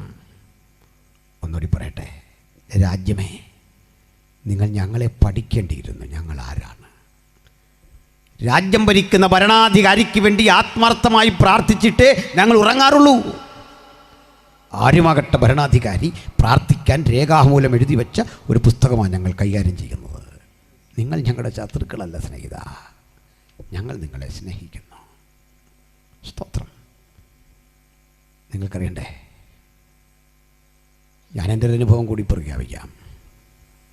ഞാൻ പല വീഡിയോകളിലും പൊതുയോഗങ്ങളിലും പറഞ്ഞിട്ടുണ്ട്.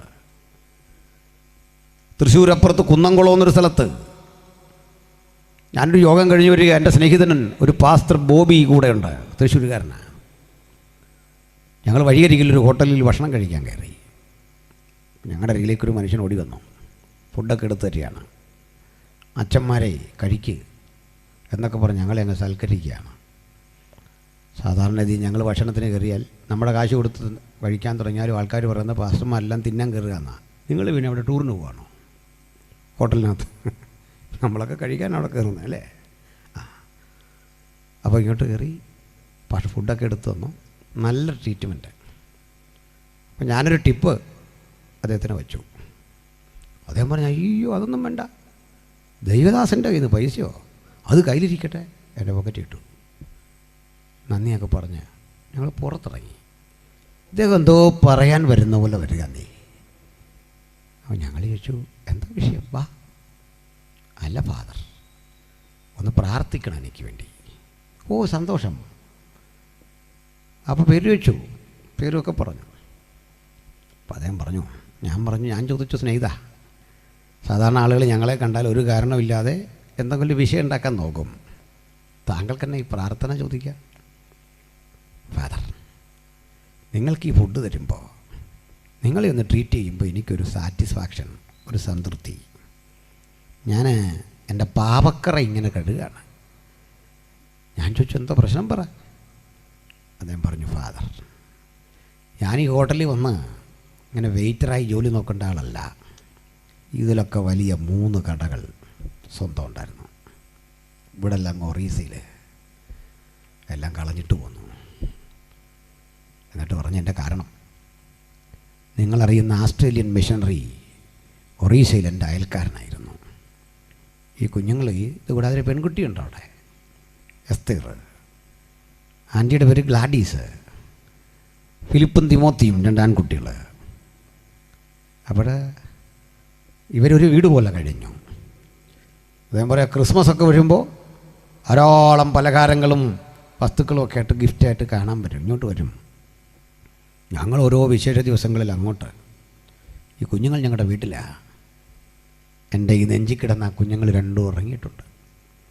പക്ഷെ ഒരു ദിവസം വൈഫ് വിളിച്ച് പറഞ്ഞു, വരണേ, നമ്മളുടെ അവിടെ പാതിരി എന്നാണ് വിളിക്കുന്നത്, നമ്മുടെ പാതിരി അങ്കിളിനൊക്കെ എന്തോ പ്രശ്നം നേരിട്ട് വരണേ. ജോലി നിർത്തി ഓടി ചെല്ലുമ്പോൾ അറിയുന്നത് ഒറീസയുടെ മണ്ണിൽ ഗ്രഹാസ് ജെയിംസിനെ ദാരുണമായി തീ വെച്ചു വന്നു. തലയ്ക്കെന്ന എസ്തേർ എന്ന പെൺകുട്ടി കുഞ്ഞനുജന്മാരെ തൊട്ടു മുമ്പിൽ ഇതുപോലെ ജീവച്ച ഒരു ഉമ്മ പോലും കൊടുക്കാൻ കഴിയാതെ ചാരം വാരി ചാക്കിൽ പൊതിഞ്ഞു കെട്ടി അസ്ഥികൂടം ശേഖരിച്ചു കൊണ്ടുവരുമ്പോൾ അമ്മയേക്കാൾ അലമുറ കൂട്ടുന്നത് ആ പെൺകുട്ടിയാവില്ലേ? സഹോദര സ്നേഹം. ആലോചിച്ച് നോക്ക്. ഇദ്ദേഹം ഇങ്ങനെ പറഞ്ഞ് ഞങ്ങൾ 3 ആളുകളും കരഞ്ഞു. ഇവിടെ കൺമുമ്പിൽ ഈ കാഴ്ചയൊക്കെ കണ്ടു. എന്തേ പറയാൻ കാരണം, ഞാനവിടെ നിന്ന് പെരുവഴി ഓരത്തുനിന്ന് അദ്ദേഹത്തിന് വേണ്ടി പ്രാർത്ഥിച്ചപ്പോൾ അദ്ദേഹം പറയുക, ഒരു വലിയ സംതൃപ്തി. പറഞ്ഞ കഥ എന്തിനാണെന്നറിയട്ടെ. രാത്രി കിടന്നുറങ്ങുമ്പോൾ ഫാദർ ഫിലിപ്പും തിമോത്തിയും എൻ്റെ അരികിൽ വന്ന് അങ്കിൾ അങ്കിൾ എന്ന് വിളിക്കുന്ന ശബ്ദം കേട്ട് ഞാൻ ഞെട്ടി ഉണരുകയാണ്. അങ്കിൾ, ആ ശബ്ദം എന്നെ വല്ലാതെ അരട്ടി, മനസ്സിൽ നിന്ന് മാറുന്നില്ല. കിട്ടിയ വിലക്ക് അതൊക്കെ കളഞ്ഞു. നാട്ടിൽ മടങ്ങിയെത്തി. ഈ ഹോട്ടലിൽ ഈ പാത്രം കഴിയും വെയിറ്ററായി ജോലി ചെയ്തും ഞാൻ എൻ്റെ ഭൂതകാലം മറക്കാൻ ശ്രമിക്കുമ്പോൾ കിട്ടുന്ന ചെറിയൊരു സംതൃപ്തിയാണ് നിങ്ങളെപ്പോലുള്ളവരെ കാണുന്നത്. ഇങ്ങനെയും മനുഷ്യരുണ്ടേ, ഇങ്ങനെയും ആളുകളുണ്ടേ. ക്രിസ്ത്യാനിയല്ലെന്നീ, ഇങ്ങനെയും മനുഷ്യരുണ്ടെന്ന് ഓർത്തോണം. അഭിമാന പുരസ്സരം മറ്റൊന്ന് പറയാ. 25 കൊല്ലങ്ങൾ പിന്നിടുമ്പോൾ ഒറീസയിലെ ക്രൈസ്തവ സഭയുടെ സ്ഥിതി എന്താ? ദൈവജനം ആത്മശക്തിയോടെ ആരാധിച്ചു. തകർത്തുന്മൂലനം ചെയ്യാൻ പദ്ധതിയിട്ടെടുത്തൊക്കെ വൻ വടവൃക്ഷമായി അത് വളർന്നു പന്തലിച്ചു. ഇന്ത്യ മഹാരാജ്യത്തിൽ ഏറ്റവും ശക്തമായി യേശുവിനെ പ്രസംഗിക്കുന്ന സഭകൾ ശക്തമായ ഒരു സംസ്ഥാനമായി അത് മാറിയെങ്കിൽ 25 കൊല്ലം മുമ്പ് ചൊരിഞ്ഞ ചോരയ്ക്ക് വിലയുണ്ട് എന്ന് ആത്മാവിൻ്റെ അധികാരത്തോടെ തിരിച്ചറിയുന്ന ദൈവമക്കൾ ഇന്ന് രാത്രി ഇവിടെ ഉണ്ടെങ്കിൽ പീഡയുടെ നടുവിൽ, വേദനയുടെ നടുവിൽ നമുക്ക് വിളിച്ചു പറയാം. അവസാന ശ്വാസത്തിലും ഞങ്ങൾ ഉലകത്തോട് വിളിച്ചു പറയും, യേശു മാത്രം രക്ഷകൻ, യേശു മാത്രം രക്ഷകൻ, യേശു മാത്രം രക്ഷകൻ. ഈ സന്നദ്ധതയുള്ള ചിലരെ കണ്ടുപിടിക്കാൻ ഈ സെൻട്രൽ കൺവെൻഷൻ. ഹല്ലേലൂയ. അല്ല, കടഭാരം മാറി, വേദന മാറി, ഭൂമി കിട്ടി, പുതിയ ബിൽഡിംഗ് വെച്ച് കളഞ്ഞിട്ട് കുറേ പണി നോക്കുന്നു. ഇതൊക്കെ ആർക്ക്? യേശുവിന് വേണം ചിലരെ, ധീര പടയാളികളെ വേണം, എരിഞ്ഞു ശോഭിക്കുന്നവരെ വേണം. കൃത്യതയോടെ മുൻപോട്ട് പോകുന്ന ചില ജീവിതങ്ങളെ യേശുവിന് ആവശ്യമുണ്ട്. ഈ ദേശത്ത് ധൈര്യപുരസ്സരം യേശുവിനെ പ്രസംഗിക്കുന്ന, യേശുവിന് വേണ്ടി ജീവിക്കുന്ന കാലം കഴിഞ്ഞു. ഇനി മരിക്കാൻ നമ്മുടെ തീരുമാനം. സന്തോഷമുണ്ടോ? ഹല്ലേലൂയ. അതിന് കാരണമുണ്ട്. ഏറ്റവും ഒടുവിൽ വടക്കണ്ടിയിൽ വേറൊരു സ്ഥലത്ത് കോട്ടയംകാരനായൊരു ദേവദാസൻ, നമ്മുടെ IPCയുടെ വൈക്കം സെൻറ്ററിലെ ഒരു വിശ്വാസി കൂടിയായൊരു ദേവദാസൻ, സണ്ണി എന്നാണ് അദ്ദേഹത്തിൻ്റെ പേര്. അദ്ദേഹത്തെ ഹാളിൽ കയറി അടിച്ചു, ദാരുണമായി ഉപദ്രവിച്ചു. അടിയുടെ പ്രത്യേകത അറിയണ്ടേ, മുറിവ് വരത്തില്ല. അങ്ങനെ പരിശീലനം കിട്ടിയവരടിയാണ്, അല്ല ചുമ്മാ അടിക്കല്ല. ഇടിച്ചിടിച്ചിടിച്ച് ബോധം കെടുത്തി താഴെ വീണു.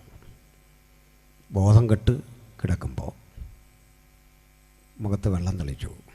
വായിൽ ഊറി വന്ന ചോരയൊക്കെ ആരോ തുടച്ചു മാറ്റിയപ്പോൾ അദ്ദേഹം ഓർത്തു, ആശ്വസിപ്പിക്കാൻ ചിലരെങ്കിലും ഇവിടെ ഉണ്ടല്ലോ. ആ തുടച്ചു മാറ്റിയവൻ പൊക്കിയെടുത്ത് വീണ്ടും ഇടിച്ചു. ബോധം വരുത്താൻ കാരണം വീണ്ടും ഇടിക്കാനാണ്. മുറിവ് വരാതിടിച്ച് ആന്തരിക അവയവങ്ങൾക്ക് ക്ഷതമേൽപ്പിച്ചു കൊല്ലുക. എന്താ ഞങ്ങൾ ചെയ്ത കുറ്റം? സ്റ്റെയിൻസ് ചെയ്ത കുറ്റം എന്താ?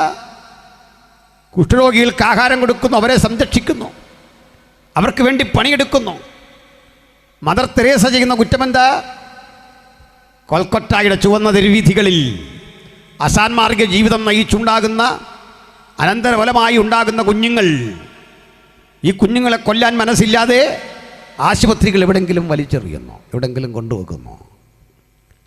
മദറിൻ്റെ സന്നദ്ധ പ്രവർത്തകർ ഹൂഗ്ലി നദിയുടെ തീരത്ത് പലയിടങ്ങളിൽ അനാഥ കുഞ്ഞുങ്ങളെ പെറുക്കിയെടുക്കുന്നു. വടിയിൽ കൊണ്ടുപേക്ഷിച്ച പിതാക്കന്മാരെ പെറുക്കിയെടുക്കുന്നു.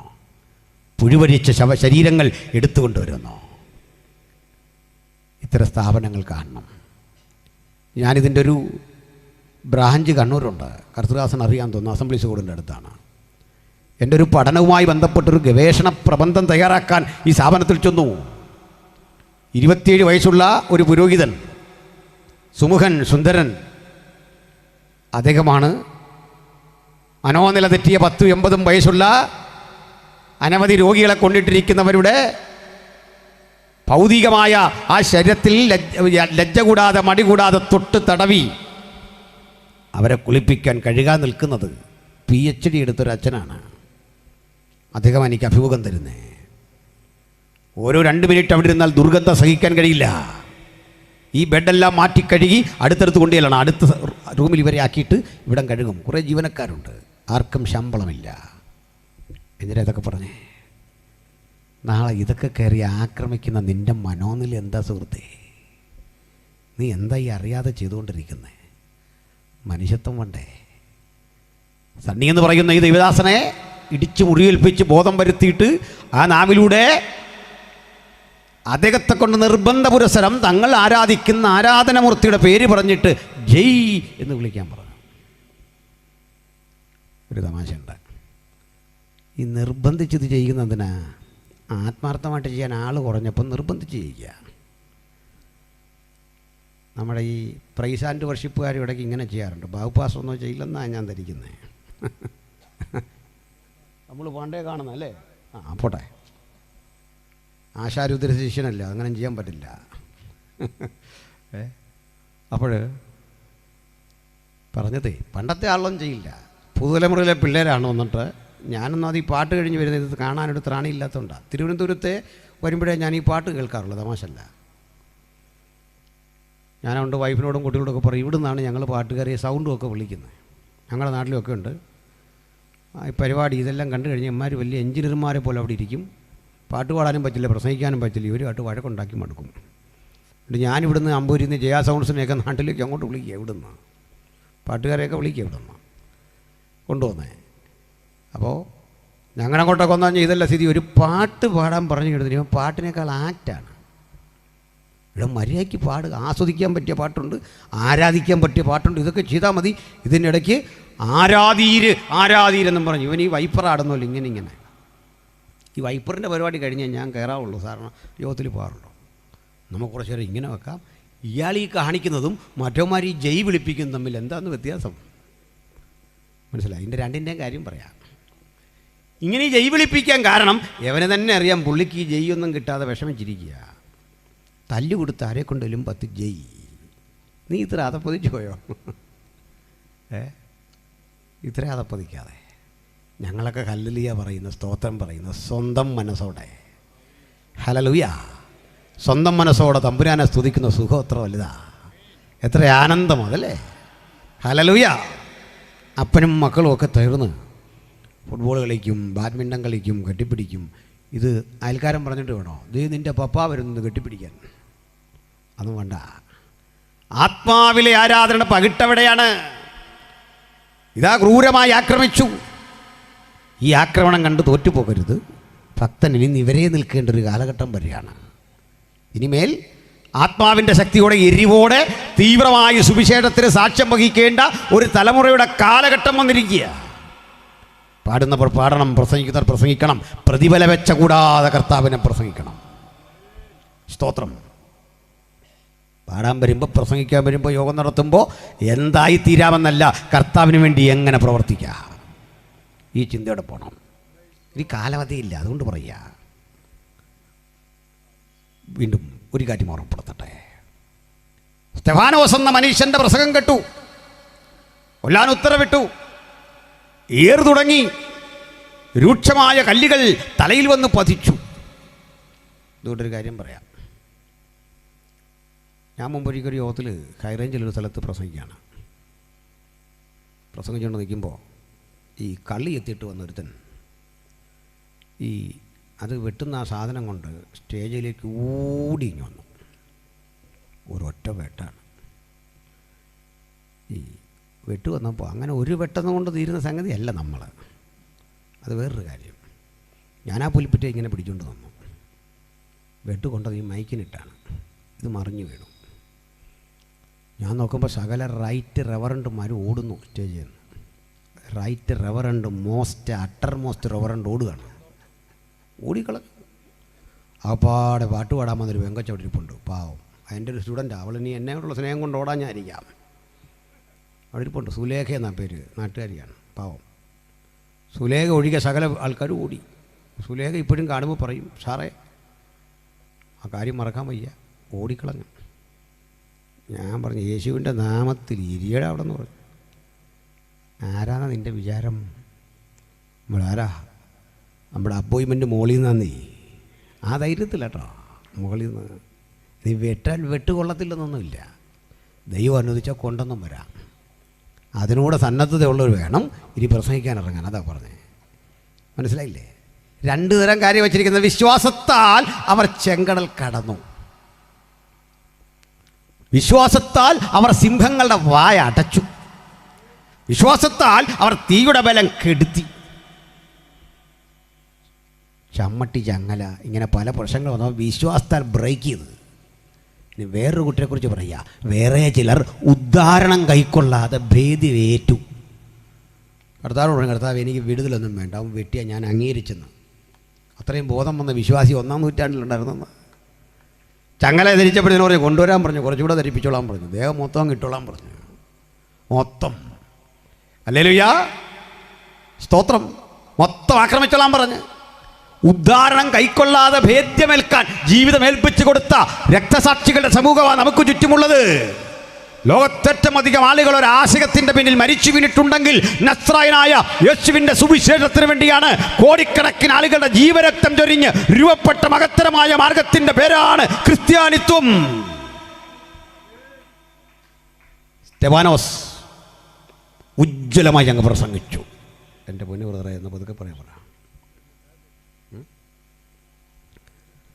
ഉജ്ജ്വലമായ ഈ മാർഗം, മഹത്തരമായ ഈ മാർഗം ഉലകത്തോട് സമ്പാദിച്ച കാലത്തിൻ്റെ ചരിത്രം പരിഗണിച്ചാൽ നിങ്ങൾക്കൊരു കാര്യം മനസ്സിലാകും. പ്രിയപ്പെട്ടവരെ, 10 റോമൻ ചക്രവർത്തിമാർ 3 നൂറ്റാണ്ടുകൾ നീണ്ടു നിൽക്കുന്ന ക്രൂരമായ പീഡയുടെ ഒരു കാലഘട്ടത്തെ അഴിച്ചുവിട്ടു നമ്മളെ തകർക്കാൻ. ഇന്നീ കാണുന്ന സംഭവമൊന്നുമല്ല പണ്ട്. അവിടെ പറയാം, പണ്ടത്തെ പീഡയുടെ രീതി കേൾക്കണം. നമ്മൾ ചില ആളുകൾ പാടാറുണ്ട്, ആദ്യ നൂറ്റാണ്ടിലെ അനുഭവം പോൽ അതിശയം ലോകത്തിൽ. സത്യത്തിൽ ഇനി അതിൻ്റെ അർത്ഥം മനസ്സിലാക്കിയാൽ നിങ്ങൾ പാടുകയില്ല, ഒറ്റ ഒരാൾ പാടുകയില്ല. എന്താ 1-ാം നൂറ്റാണ്ടിൽ നടന്നെന്നറിയണ്ടേ? ആലയമില്ല, ആലയമില്ലെന്നല്ല ഒരുമിച്ച് കൂടാൻ പറ്റില്ല. നമ്മൾ നിരോധിക്കപ്പെട്ട മാർഗമായിരുന്നു. ഇന്ത്യയിലൊക്കെ എന്ത് സ്വാതന്ത്ര്യമുണ്ട്? നിരോധിക്കപ്പെട്ടൊരു മാർഗം. അന്നത്തെ ഭരണകൂടം പറയുന്നത് എന്താണെന്നറിയണ്ടേ? വിഗ്രഹമില്ല, ഇത് മുഴുവൻ കൈകാര്യം ചെയ്യാൻ അംശവടിയോ ആചാരവസ്ത്രമോ ധരിച്ചൊരു പുരോഹിതനില്ല, ജനസാമാന്യങ്ങൾ ഒത്തുകൂടി പാടുന്നു, പ്രാർത്ഥിക്കുന്നു. നിങ്ങൾ ഏത് മതം? 2 പ്രാർത്ഥനാ വേളയിൽ ശുശ്രൂഷയോട് ബന്ധപ്പെട്ട് ദൈവദാസൻ പറയും, നിങ്ങൾക്ക് വേണ്ടിയുള്ള എൻ്റെ ശരീരം എൻ്റെ ഓർമ്മയ്ക്കായി ഇത് ഭക്ഷിക്കുവീൻ. കുറ്റം നമ്മുടെ മീതെ ചുമത്തി, നമ്മൾ നരഭോജികളാണെന്ന കുറ്റം ചുമത്തിക്കൊണ്ട് ആളുകളെ ശിക്ഷിച്ചു. അന്നത്തെ മനുഷ്യരെ ഈ ആലയത്തിലേക്ക് പോകാൻ വഴി ഇപ്പം നമുക്കിങ്ങോട്ട് വരുമ്പോൾ ചർച്ച കൂട് ഫുൾ ഗോസ്പൽ എന്നൊക്കെ എഴുതി വെച്ചിട്ടുണ്ട്. പക്ഷെ പണ്ട് പിടിച്ചാൽ അകത്ത് പോവും. ക്രൂരമായ വീടാ റോമിൽ. അതിലൊരു മത്സ്യത്തിൻ്റെ ചിത്രം ഇങ്ങനെ വരച്ചിട്ടിരിക്കും. നമുക്ക് തങ്ങളറിയാം സംഭവം എന്നുണ്ടെങ്കിൽ കോഡ് ഭാഷയാണ്. മത്സ്യത്തിൻ്റെ തല കാണുമ്പോൾ ഓർത്തു കൊള്ളണം, ഒരാരോ പോലെയാണ്. മത്സ്യത്തിൻ്റെ പിൻഭാഗം അങ്ങനെയാണല്ലോ, ഒരാരോ പോലെ. ഇതുവഴി പോയാൽ ഒരു ചർച്ച ഉണ്ടെന്ന്. ഇങ്ങനെയാണ് ഈ പടം ചുമ്മാ പാറയിലൊക്കെ കുത്തിയിടും. നമ്മുടെ ആളുകൾ ഇങ്ങനെ പോയി പോയി പോയി പോയി വലിയ മലമുകളിലൊക്കെ ചെല്ലുമ്പോൾ അവിടെ ഗുഹകൾക്കുള്ളിലാണ് ചർച്ച്. വലിയ ഗുഹയുണ്ട് അവിടെ. ആ ഗുഹകൾക്കുള്ളിൽ അത് ശവകുടീരം കൂടിയാണ്.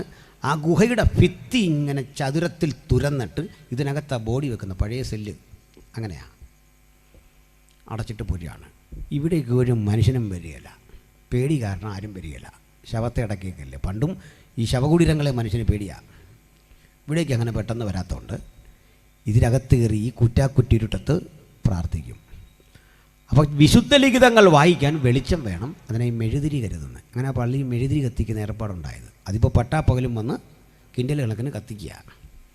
ഇതുണ്ടായത് ഗുഹയ്ക്കകത്തിരുന്ന് ഇത് വായിക്കാൻ, തിരുവെഴുത്ത് വായിക്കാൻ, സങ്കീർത്തനം വായിക്കാൻ ഇതങ്ങോട്ട് വായിക്കും. അങ്ങോട്ട് വരുമ്പോഴേ ഒരു കോഡ് ഭാഷയല്ല തിരിച്ചറിയുന്നത്. ഒരു തങ്ങളി പറയും മാറാനാഥ, കേട്ടവൻ പറയും അനാഥമാ. അർത്ഥം നമ്മുടെ കർത്താവ് വരാറായി എന്നൊരാൾ.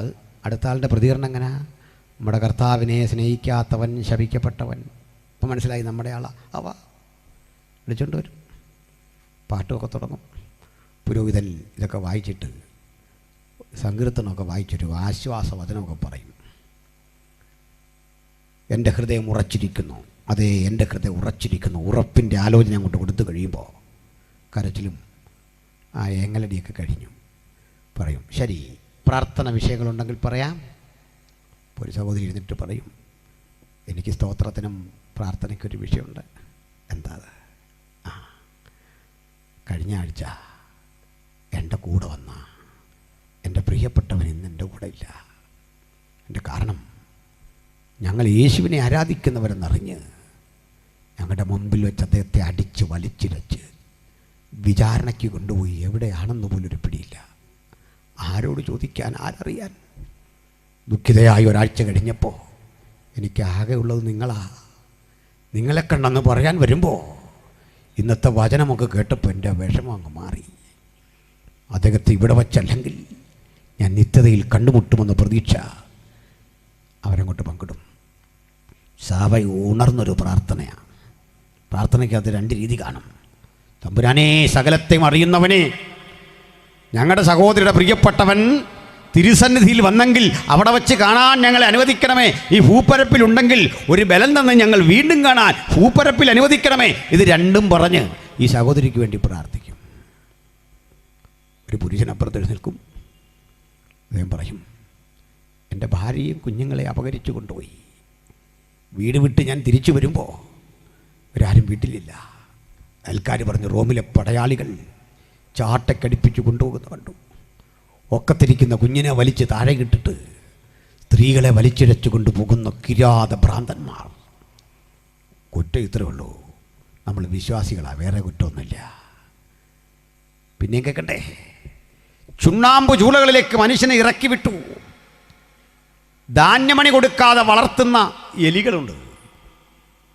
എന്ന് വെച്ചാൽ സ്ഥിരം അങ്ങനെ വളർത്തുമെന്നല്ല, പട്ടിണിക്കിടുക എലികളെ, ഒരുതരം വെള്ള എലികൾ. ഈ എലികളെ മൺകുടത്തിൽ അടച്ചിട്ട് മനുഷ്യൻ്റെ വയറോട് ചേർത്ത് വെച്ച് കെട്ടും. 1-2 ആഴ്ച ജലപാനമില്ലാതെ ധാന്യമണി കിട്ടാതെ വിഷമിച്ചിരിക്കുന്ന എലികൾ മനുഷ്യ ശരീരം ആന്തിക്കീറി അള്ളിപ്പറിച്ച് കടിച്ചു മുറിച്ച് ശരീരത്തിനകത്തേക്ക് പ്രവേശിക്കും. ശരീരം കടിച്ചു ഭക്ഷിച്ച് പുറത്തേക്ക് ചാടും. ഈ എലികളുടെ നിറമൊക്കെ ചോര പറ്റിപ്പിടിച്ച് ഒരു ക്രൂരഭാവത്തിലാണ് മുമ്പിലൂടെ ഇഴയുന്നേ. റോമിൽ കൊലക്കളം എന്നൊരു സ്ഥലമുണ്ട്, റോമൻ കൊളോസിയം. ഗൂഗിൾ ചെയ്താൽ മനസ്സിലാകും. അർത്ഥവൃത്താകൃതിയുള്ള വലിയൊരു ഗാലറിയാണ്. കാഴ്ചക്കാരവിടെ വന്നിരിക്കും കാഴ്ച കാണാൻ. 100 കണക്കിന് ആളുകൾ കൂടുന്ന ഇടത്തേക്ക് ഇരുമ്പ് ദണ്ടുകൾ കുത്തിവെച്ചിട്ട് ആ ഇരുമ്പ് ദണ്ടിലേക്ക് മനുഷ്യൻ്റെ കൈ പിന്നിലേക്ക് വലിച്ചു കെട്ടി മെഴുകിൽ മുക്കിയ തുണി കൊണ്ട് ശരീരമാസകലം ചുറ്റി മുകളിലൊരു ദണ്ടും വളയവും ചേർത്ത് വച്ചിട്ട് തീ കൊളുത്തും. ചലിക്കാൻ പോലും ആവാതെ ആ ഇരുമ്പ് തൂണിൽ ആള് തീ വെന്തിരുന്ന് മരിക്കും. 1-2 പേരെയല്ല, നിരവധി ആളുകളെ ഇങ്ങനെ നിർത്തിയിരിക്കുക. കുതിരയുടെ ശരീരത്തിലേക്ക് മനുഷ്യൻ്റെ തലകീഴായി കെട്ടും. താഴെ കിടക്കുന്ന തല ഈ കുതിരയെ കയറ്റിയിട്ട് ഈ പടിക്കെട്ടുകൾ ഇങ്ങനെ ഓടിച്ചൊരു പടയാളി പോകുമ്പോൾ ഫുട്ബോൾ തെറിക്കും പോലെ ഈ തല ഇങ്ങനെ തെറിക്കും. മക്കളും ഭാര്യയൊക്കെ കണ്ടു നിൽക്കണം. കണ്ണ് തുറക്കുന്നില്ലെങ്കിൽ ചാട്ടക്കടിക്കും. ഇങ്ങനെ നമുക്ക് നഷ്ടപ്പെട്ടതേ 1-2 പേരെയല്ല, ലക്ഷക്കണക്കിന് മനുഷ്യരെ നഷ്ടപ്പെട്ട ഈ മാർഗം 300 കൊല്ലങ്ങൾ നീണ്ടു നിൽക്കുന്ന പീഡ കൊണ്ട് നമ്മെ മലയാള ഭാഷയിൽ പറഞ്ഞാൽ ഒന്നും ചെയ്യാൻ സാധിച്ചില്ല. പാതാള ഗോപുരങ്ങൾക്ക് ജയിക്കാൻ കഴിയാത്ത ദൈവത്തിൻ്റെ സഭ പടർന്നു പന്തലിച്ചെങ്കിൽ ഈ കൺവെൻഷനിൽ വന്ന് പങ്കെടുക്കുന്ന ദൈവത്തിൻ്റെ മക്കളെ ഉറപ്പും ധൈര്യമുള്ളവരായി വേണം ഇന്നിവിടം വിട്ടുമടങ്ങാൻ. ഒരാശങ്കയുടെ ആവശ്യമില്ല. ഏകരായി വീട് വിട്ടിറങ്ങി യേശുവിനെ അനുധാവനം ചെയ്ത പ്രിയപ്പെട്ടവരുണ്ട്. ഭാവി എന്താകുമെന്ന് വെല്ലുവിളിച്ചവരുടെ സ്ഥാനത്ത് അന്തസ്സോടെ ആത്മാർത്ഥതയോടെ വിലയും നിലയും തന്ന് നിങ്ങളെ ദേശത്ത് നിലനിർത്തിയ മഹാദൈവം ഇന്നും നമ്മുടെ കൂടെയുണ്ട്. വിളിച്ച ദൈവം വിശ്വസ്തൻ, അവൻ നിങ്ങളെ അവസാനത്തോളം വഴി നടത്താൻ ശക്തൻ എന്ന വചനം ജീവിതത്തിൽ ആപ്തവാക്യമായി മാറിയ ജനാവലിയുടെ ശബ്ദം എനിക്കിന്ന് രാത്രി കേൾക്കാം. പറഞ്ഞവസാനിപ്പിക്കട്ടെ. നമുക്ക് മനസ്സിലാക്കാൻ കഴിയുന്നു, സ്തഫാനോസ് അങ്ങോട്ട് കൊണ്ടു. കൊണ്ടങ്ങോട്ട് വീഴുമ്പോൾ വേദനയുണ്ടോ എന്ന് ചോദിച്ചാൽ ഉണ്ട്. പക്ഷേ ഇനി നിങ്ങളുടെ ധൈര്യം വർദ്ധിക്കുന്നൊരു കാര്യമാണ് പറയാൻ പോകുന്നത്. ഈ ചുണ്ണാമ്പ് ചൂള ഇറക്കിയ വേദന ഉണ്ടാവും, തീർച്ചയായിട്ടും. നമ്മളെ പിടിച്ച് തീച്ചൂളയിലിട്ട വേദന ഉണ്ടാവും, പിന്നെ ചുട്ടുകൊള്ളും. സത്യമാണെങ്കിലും അതത്ര സത്യമല്ല. ആദ്യത്തെ ഈ വേദന ഉള്ളെന്ന് പിന്നെ ബാധിക്കില്ല. എന്താ അങ്ങനെ പറയുന്നത്? പറയാം. നമുക്കിട്ട് ഏറുകൊള്ളുന്ന മനുഷ്യൻ ഇങ്ങനെ തടയുക കുറേയൊക്കെ. ഒടുവിൽ ഏറുകൊണ്ട് വീഴുമ്പോൾ മ്ലാനവദനായി, ദുഃഖിതനായി, ക്ഷീണിതനായി ആ മനുഷ്യൻ പിടയുന്ന രംഗമില്ലേ? ചിലതരം ദൃശ്യങ്ങൾ നമ്മുടെ മുഖത്തേക്ക് ഇങ്ങനെ ഓർമ്മ വരും. ചിലപ്പോൾ അട്ടപ്പാടിയിൽ മധു എന്ന് പേരായ ഒരു ആദിവാസി സഹോദരനെ കൊല്ല ഒരു രംഗമുണ്ട്. അദ്ദേഹം ആ കയ്യും കെട്ടി നിൽക്കുന്ന രംഗം നമ്മുടെ എല്ലാം കരളലിയിച്ചു. അയാൾ കട്ടത് റിസർവ് ബാങ്കിൻ്റെ താക്കോലൊന്നുമല്ല, ഒരു പിടി ചോറ്, ഒരു പിടി അന്നത്തിന് വേണ്ടത് മോഷ്ടിച്ചു. ശരിയാണ്. പ്രബുദ്ധ കേരളം ആ മനുഷ്യനെ എങ്ങനെയാണ് കൊന്നത്? ഹീനമായ ആ രംഗം കണ്ടാൽ അദ്ദേഹത്തിൻ്റെ മുഖം നമ്മളെ ഇന്നും ഭയപ്പെടുത്തിക്കൊണ്ടിരിക്കുന്നു. വിശപ്പിൻ്റെ വിളി. ഇതുപോലെ പീഡിപ്പിച്ചു കൊല്ലുന്ന ചിലരുടെ മുഖം ഇങ്ങനെയാണ്, ഭീകരാണ്. ഏറുകൊണ്ടുമൊക്കെ മരിക്കുന്ന മനുഷ്യരെ, ഇവിടെയാണൊരു കാര്യം പഠിക്കണ്ടേ സഹോദരേ. സ്തെഫാനോസിനെ കല്ലെറിഞ്ഞു. മുട്ടുകുത്തി താഴെ വീഴുമ്പം മ്ലാനവദനനായി, കണ്ണുകൾ നിറഞ്ഞ് ചോര പൊടിഞ്ഞ് അങ്ങനെ വീഴേണ്ടതാ. ഏറ് തലയിൽ കൊണ്ടു. തലയിൽ മുറിപ്പാടുകൾ സൃഷ്ടിച്ച വിടവിലൂടെ രക്തം ഇങ്ങനെ ഒഴുകി. ശരീരം രക്തത്തിലേക്ക് ഇങ്ങനെ കുളിക്കുമ്പോഴും വചനം പറയാ, അവൻ്റെ മുഖം ഒരു ദൈവദൂതനെ പോലെ പ്രകാശിച്ചു. ഇന്ന് രാത്രി വ്യാപരിക്കുന്ന പരിശുദ്ധാത്മ സാന്നിധ്യം ഈ ചൈതന്യത്തോടെ ഏറ്റെടുക്കാൻ വചനം കേൾക്കുന്നവർക്ക് അത്യുന്നതൻ കൃപ തരട്ടെ എന്ന് ഞാൻ പ്രാർത്ഥിക്കുന്നു. പീഡ വരുമ്പോൾ, ആക്രമണം വരുമ്പോൾ, മുറിവേൽക്കുമ്പോൾ, ചോര ചൊരിയുമ്പോൾ പ്രാർത്ഥിക്കാം, തമ്പുരാനെ ഈ മുഖശോഭ നഷ്ടപ്പെടുത്താതെ, ഈ സന്തോഷം നഷ്ടപ്പെടുത്താതെ നിനക്ക് വേണ്ടി പൊരുതി മരിക്കാൻ ഞങ്ങളെ സഹായിക്കണമേ. സ്തോത്രം. ഒന്ന് തീരുമാനിച്ചു പോകണം. ഒരു നിർബന്ധത്തിനും വഴങ്ങി ഞാൻ ഈ നാവിലൂടെ മറ്റൊരു ശബ്ദമെടുക്കില്ല. അവസാന നിമിഷവും പറയും, അങ്ങ് മാത്രം രക്ഷകൻ, ഉലകത്തിൻ്റെ മുഴുവൻ രക്ഷകൻ അങ്ങ് മാത്രം, അങ്ങയിലൂടെ മാത്രം രക്ഷ. അതിനെനിക്കൊരു സഹായം നൽകണമേ, എനിക്കതിന് ത്രാണി നൽകണമേ. മരണത്തിൻ്റെ മുമ്പിൽ അടിപതറാത്ത തേജസ്സേറിയ സുവിശേഷത്തിൻ്റെ ശുഷ്കാന്തി അത് ഉണരുന്ന യുവതി യുവാക്കന്മാർ ഇന്ന് രാത്രി ഇവിടെയുണ്ട്. അവരെ കണ്ടുപിടിക്കാനാ ഞങ്ങൾ ഈ യോഗം വച്ചിരിക്കുന്നത്. സ്തോത്രം. പ്രിയരേ, വേറുണ്ടോ? മുഖം ദൈവദൂതനെ പോലെ ശോഭിച്ചപ്പോൾ വിളിച്ചൊരു പ്രഖ്യാപനം എന്താണെന്നറിയണ്ടേ? കർത്താവേ, ഈ പാപം ഇവരുടെ മേൽ നിർത്തരുതെന്ന്. ഞങ്ങളുടെ പ്രാർത്ഥന എങ്ങനെയാന്ന് ഉപദ്രവിച്ചോട് വല്ലതുകൊണ്ടൊക്കെ ഉണ്ടോ? ഈ ഗ്രഹാം സ്റ്റേഴ്സിൻ്റെ വൈഫ് ഗ്ലാഡീസ് ആൻറ്റി അവരുടെ മുമ്പിലേക്ക് ഈ കൊല ചെയ്ത മനുഷ്യനെ കൊണ്ടുവന്നു, ദാരാ സിംഗ്.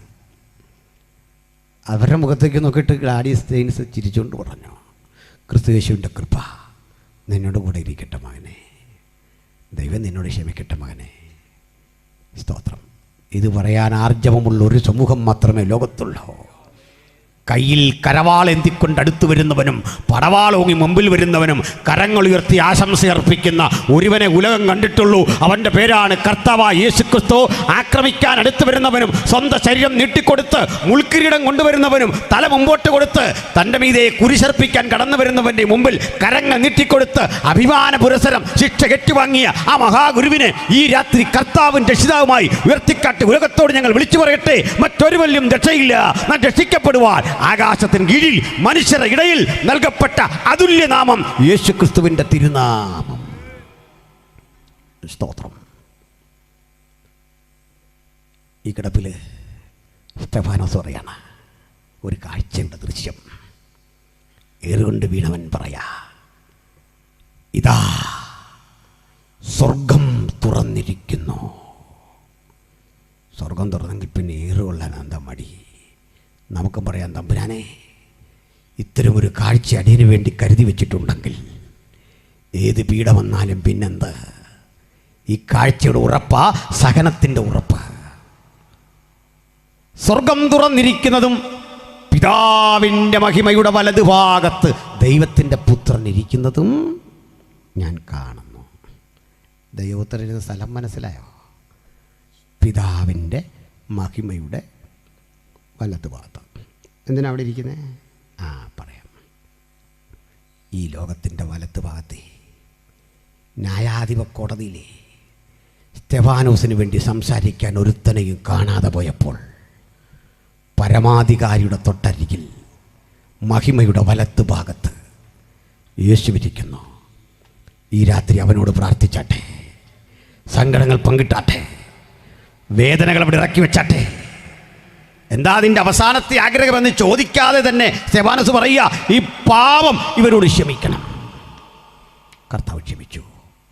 അക്രൂരകൃത്യത്തിന് കൂട്ടുനിന്ന പൗലോസ് എന്ന കൊടും തീവ്രവാദി ആ കുറ്റത്തിൻ്റെ ശിക്ഷ ഇളച്ചു കൊടുത്തുകൊണ്ട് സ്തെഫാനോസിൻ്റെ പ്രാർത്ഥന ദൈവം അംഗീകരിച്ചുകൊണ്ട് ഒരു ദൈവമനുഷ്യനാക്കി മാറ്റുന്ന പ്രക്രിയയ്ക്ക് അവിടെ തുറക്കം കുറിച്ചെങ്കിൽ സുവിശേഷ വിരോധം നിമിത്തം എനിക്കും നിനക്കും നേരെ കടന്നു വരുന്ന പ്രതിസന്ധി കണ്ടിട്ട് പ്രാർത്ഥിക്കാൻ ഉണർന്നാട്ടെ ചില പരിവർത്തനങ്ങൾ, ചില മാറ്റങ്ങൾ ഞാനും നിങ്ങളും ചിന്തിക്കുന്നതിനപ്പുറത്ത്, ഭാവിക്കുന്നതിനപ്പുറത്ത് ദൈവം ചില മാറ്റങ്ങൾ ദേശത്ത് വരുത്താൻ പദ്ധതിയിട്ടിട്ടുണ്ടെങ്കിൽ ആർക്കും അതിനെ തടയാൻ കഴിയില്ല. പൗലോസ് ഒന്ന് ശൗൽ തിരിച്ചു പോന്ന വഴിക്ക് കണ്ണിൻ്റെ കാഴ്ച നഷ്ടപ്പെട്ട് താഴെ വീണു. തപ്പിക്കൊണ്ടിരിക്കുമ്പോൾ ഒരു ചോദ്യം, ശൗലേ ശൗലേ നീ എന്നെ ഉപദ്രവിക്കുന്നുണ്ട്. ആ ശബ്ദം കേട്ട് പൗലോസ് ചോദിക്കുകയാണ്, അങ്ങ് ആരാ കർത്താവേ, പറയൂ. മറുപടി ലളിതം, നീ ഉപദ്രവിക്കുന്ന യേശു ഞാനാണ്. ലോകമേ അറിയുക, നീ ഉപദ്രവിക്കുന്ന നസ്രായനായ യേശുവാണ് ഇന്ന് രാത്രി ഇവിടെ ഉള്ളത്. തൻ്റെ ഭക്തനെ ആക്രമിക്കുമ്പോൾ ആ തിരുശരീരത്തിലെ മുറിപ്പാടുകൾ വേദനിക്കും. അത് പ്രതികാരമായി തീരില്ല. നിന്നെ സ്നേഹിക്കുന്ന നല്ലവനായ യേശു ഇന്ന് രാത്രി ഇവിടെയുണ്ട്. നിങ്ങൾ ലോകത്തിലെ ഏറ്റവും കൊടും കുറ്റവാളിയായിക്കൊള്ളട്ടെ, സുവിശേഷത്തെ അപകസിച്ച വ്യക്തിയായിക്കൊള്ളട്ടെ, വാക്കുകൊണ്ടും പ്രവൃത്തി കൊണ്ടും എങ്ങനെയും മഹത്തരമായ സന്ദേശത്തെയും അതിൻ്റെ വക്താക്കളെ ഉപദ്രവിക്കാം എന്ന് ചിന്തിച്ച വ്യക്തിയായിക്കൊള്ളട്ടെ, യേശുവിൻ്റെ സ്നേഹം നിങ്ങളിലും വാഴുന്നു. യേശു നിങ്ങളെ തൊടുന്നു. ഒപ്പം ഈ കെട്ട സന്ദർശനത്തിൻ്റെ അടിസ്ഥാനത്തിൽ എനിക്ക് യേശുവിനായി നിൽക്കണം. ഏത് പ്രായമായിക്കൊള്ളട്ടെ, ഏത് സാഹചര്യമായിക്കൊള്ളട്ടെ, ഏതവസ്ഥയുമായിക്കൊള്ളട്ടെ, എനിക്കെൻ്റെ യേശുവിനെ പ്രസംഗിക്കണം, യേശുവിനെ സാക്ഷീകരിക്കണം, യേശുവിൻ്റെ മകളാകണം. മൂർച്ചയേറിയ അനുഭവത്തിൽ യേശുവിനെ ശുശ്രൂഷിക്കണം. പ്രസംഗിച്ച് പ്രസംഗിച്ച് ഇഹലോകം വിട്ടു പോകണം. പാടി പാടി പാടി യേശുവിന് വേണ്ടി പാടി എൻ്റെ ജീവിതം അവസാനിപ്പിക്കാൻ ആഗ്രഹിക്കുന്നു. തമ്പുരാനെ, എനിക്ക് നിനക്കായി ജീവിക്കാൻ ഒരു പുനഃസമർപ്പണം ചെയ്യുന്നു. ആർക്ക് പറയാം? ആർക്ക് സമർപ്പണം ചെയ്യാം? ദൂരത്തോ അരികിലോ ഈ പന്തലിനുള്ളിലോ വചനം കേട്ടവർക്കിടയിൽ അത്തരമൊരു ദൈവകൃപ ഹൃദയത്തിൽ പ്രവർത്തിച്ചവർക്ക്, ഒരു പ്രചോദനം ലഭിച്ചവർക്ക് മാത്രം ഈ രാത്രി കരമുയർത്താം. ഞങ്ങളവർക്കായി പ്രാർത്ഥിക്കും. ചില കരമുയർത്തുന്നു, ചില സഹോദരങ്ങൾ കരമുയർത്തുന്നു, ചില സഹോദരിമാർ കരമുയർത്തുന്നു, ചില പ്രായമുള്ള ദൈവമക്കൾ കരമുയർത്തുന്നു, അപ്പച്ചന്മാർ കരമുയർത്തുന്നു. ഈ പ്രായത്തിലും ചുറുചുറുക്ക് നഷ്ടപ്പെടാതെ, ഊർജ്ജസ്വല നഷ്ടപ്പെടാതെ ഈ ആരോഗ്യം യേശുവിന് വേണ്ടി എന്ന് പറയാൻ ചില കരമുയർത്തുന്നു. ചില കർത്തൃദാസന്മാർ കരമുയർത്തുന്നു. ഒന്ന് മനസ്സിലാക്കിക്കൊള്ളണം, നിങ്ങളുടെ പ്രസംഗത്തിൻ്റെ ഭാഷ മാറുന്നു, രീതി മാറുന്നു, നിറം മാറുന്നു. അതിൻ്റെ മുനകൾ 1000 ഇടങ്ങളിലേക്ക് തറയ്ക്കും വിധം രാജാവിൻ്റെ ശത്രുക്കളുടെ നെഞ്ചത്ത് നിറയ്ക്കുന്ന ക്രൂരമായ അസ്ത്രങ്ങളായി, ആയോധനകലയുടെ സവിശേഷമായ ദൈവിക ഇടപെടലായി അതിനെയൊക്കെ മാറ്റിയെടുക്കാൻ ഈ രാത്രി പോര് വിരലുകളെ, കൈകളെ അഭ്യസിപ്പിക്കുന്ന, താമ്രജാപം കുലയ്ക്കുന്ന മഹാദൈവം നമ്മുടെ മധ്യത്തിലുണ്ട്. ഞാനൊരു വാക്കിൽ പ്രാർത്ഥിക്കുന്നു. പാടുന്ന സഹോദരങ്ങളെ, ആ നാവുകൾ കൂടുതൽ തെളിയിക്കട്ടെ യേശുവിനായി. നിർലോഭം യേശുവിനായി പാടാൻ, നിഷ്കളങ്കമായി യേശുവിനായി പാടാൻ, ഒരു വാക്കെങ്കിലും യേശുവിന് വേണ്ടി പ്രവർത്തിക്കാൻ ഈ സെൻട്രൽ കൺവെൻഷൻ നിമിത്തം പുനഃസമർപ്പണം ചെയ്തു മടങ്ങണം. ഞാനേവരെയും ഓർത്തൊരു വാക്കിൽ പ്രാർത്ഥിക്കുന്നു. സർവശക്തനെ, അങ്ങയുടെ മഹിമയുടെ വലത്ത് ഭാഗത്ത് ഞങ്ങൾക്കായി മധ്യസ്ഥ കിടക്കുന്ന നസ്രയനായ യേശുവിൻ സുവിശേഷ നിമിത്തം ഞങ്ങൾ തിരുസന്നിധി അണയുന്നു. പിതാവേ, അങ്ങയുടെ പുത്രൻ്റെ കാൽവരി മരണത്തിലൂടെ ഞങ്ങൾക്കൊരുക്കിയ പുണ്യാക രക്തത്തിൽ അതിക്രമങ്ങളുടെ മോചനമെന്ന വീണ്ടെടുപ്പ് കരഗതമാക്കാൻ പ്രാപ്തരാക്കിയത് കൊണ്ട് സ്തോത്രം. ആ മരണത്തിൻ്റെ സന്തോഷചിത്തമായ പ്രഖ്യാപനമാണ് സുവിശേഷം. അത് മരണം കൊണ്ട് തീർന്നില്ല. മരിച്ചടക്കപ്പെട്ട് ഉയർത്തെഴുന്നിട്ട് പുനരാഗമനത്തിൻ്റെ വാഗ്ദത്തം നൽകി തുടിക്കുന്ന ഓർമ്മപ്പെടുത്തലായി ഞങ്ങളുടെ ഹൃദയത്തിൽ ഇപ്പോഴും ഉള്ളത് കൊണ്ട് സ്തോത്രം.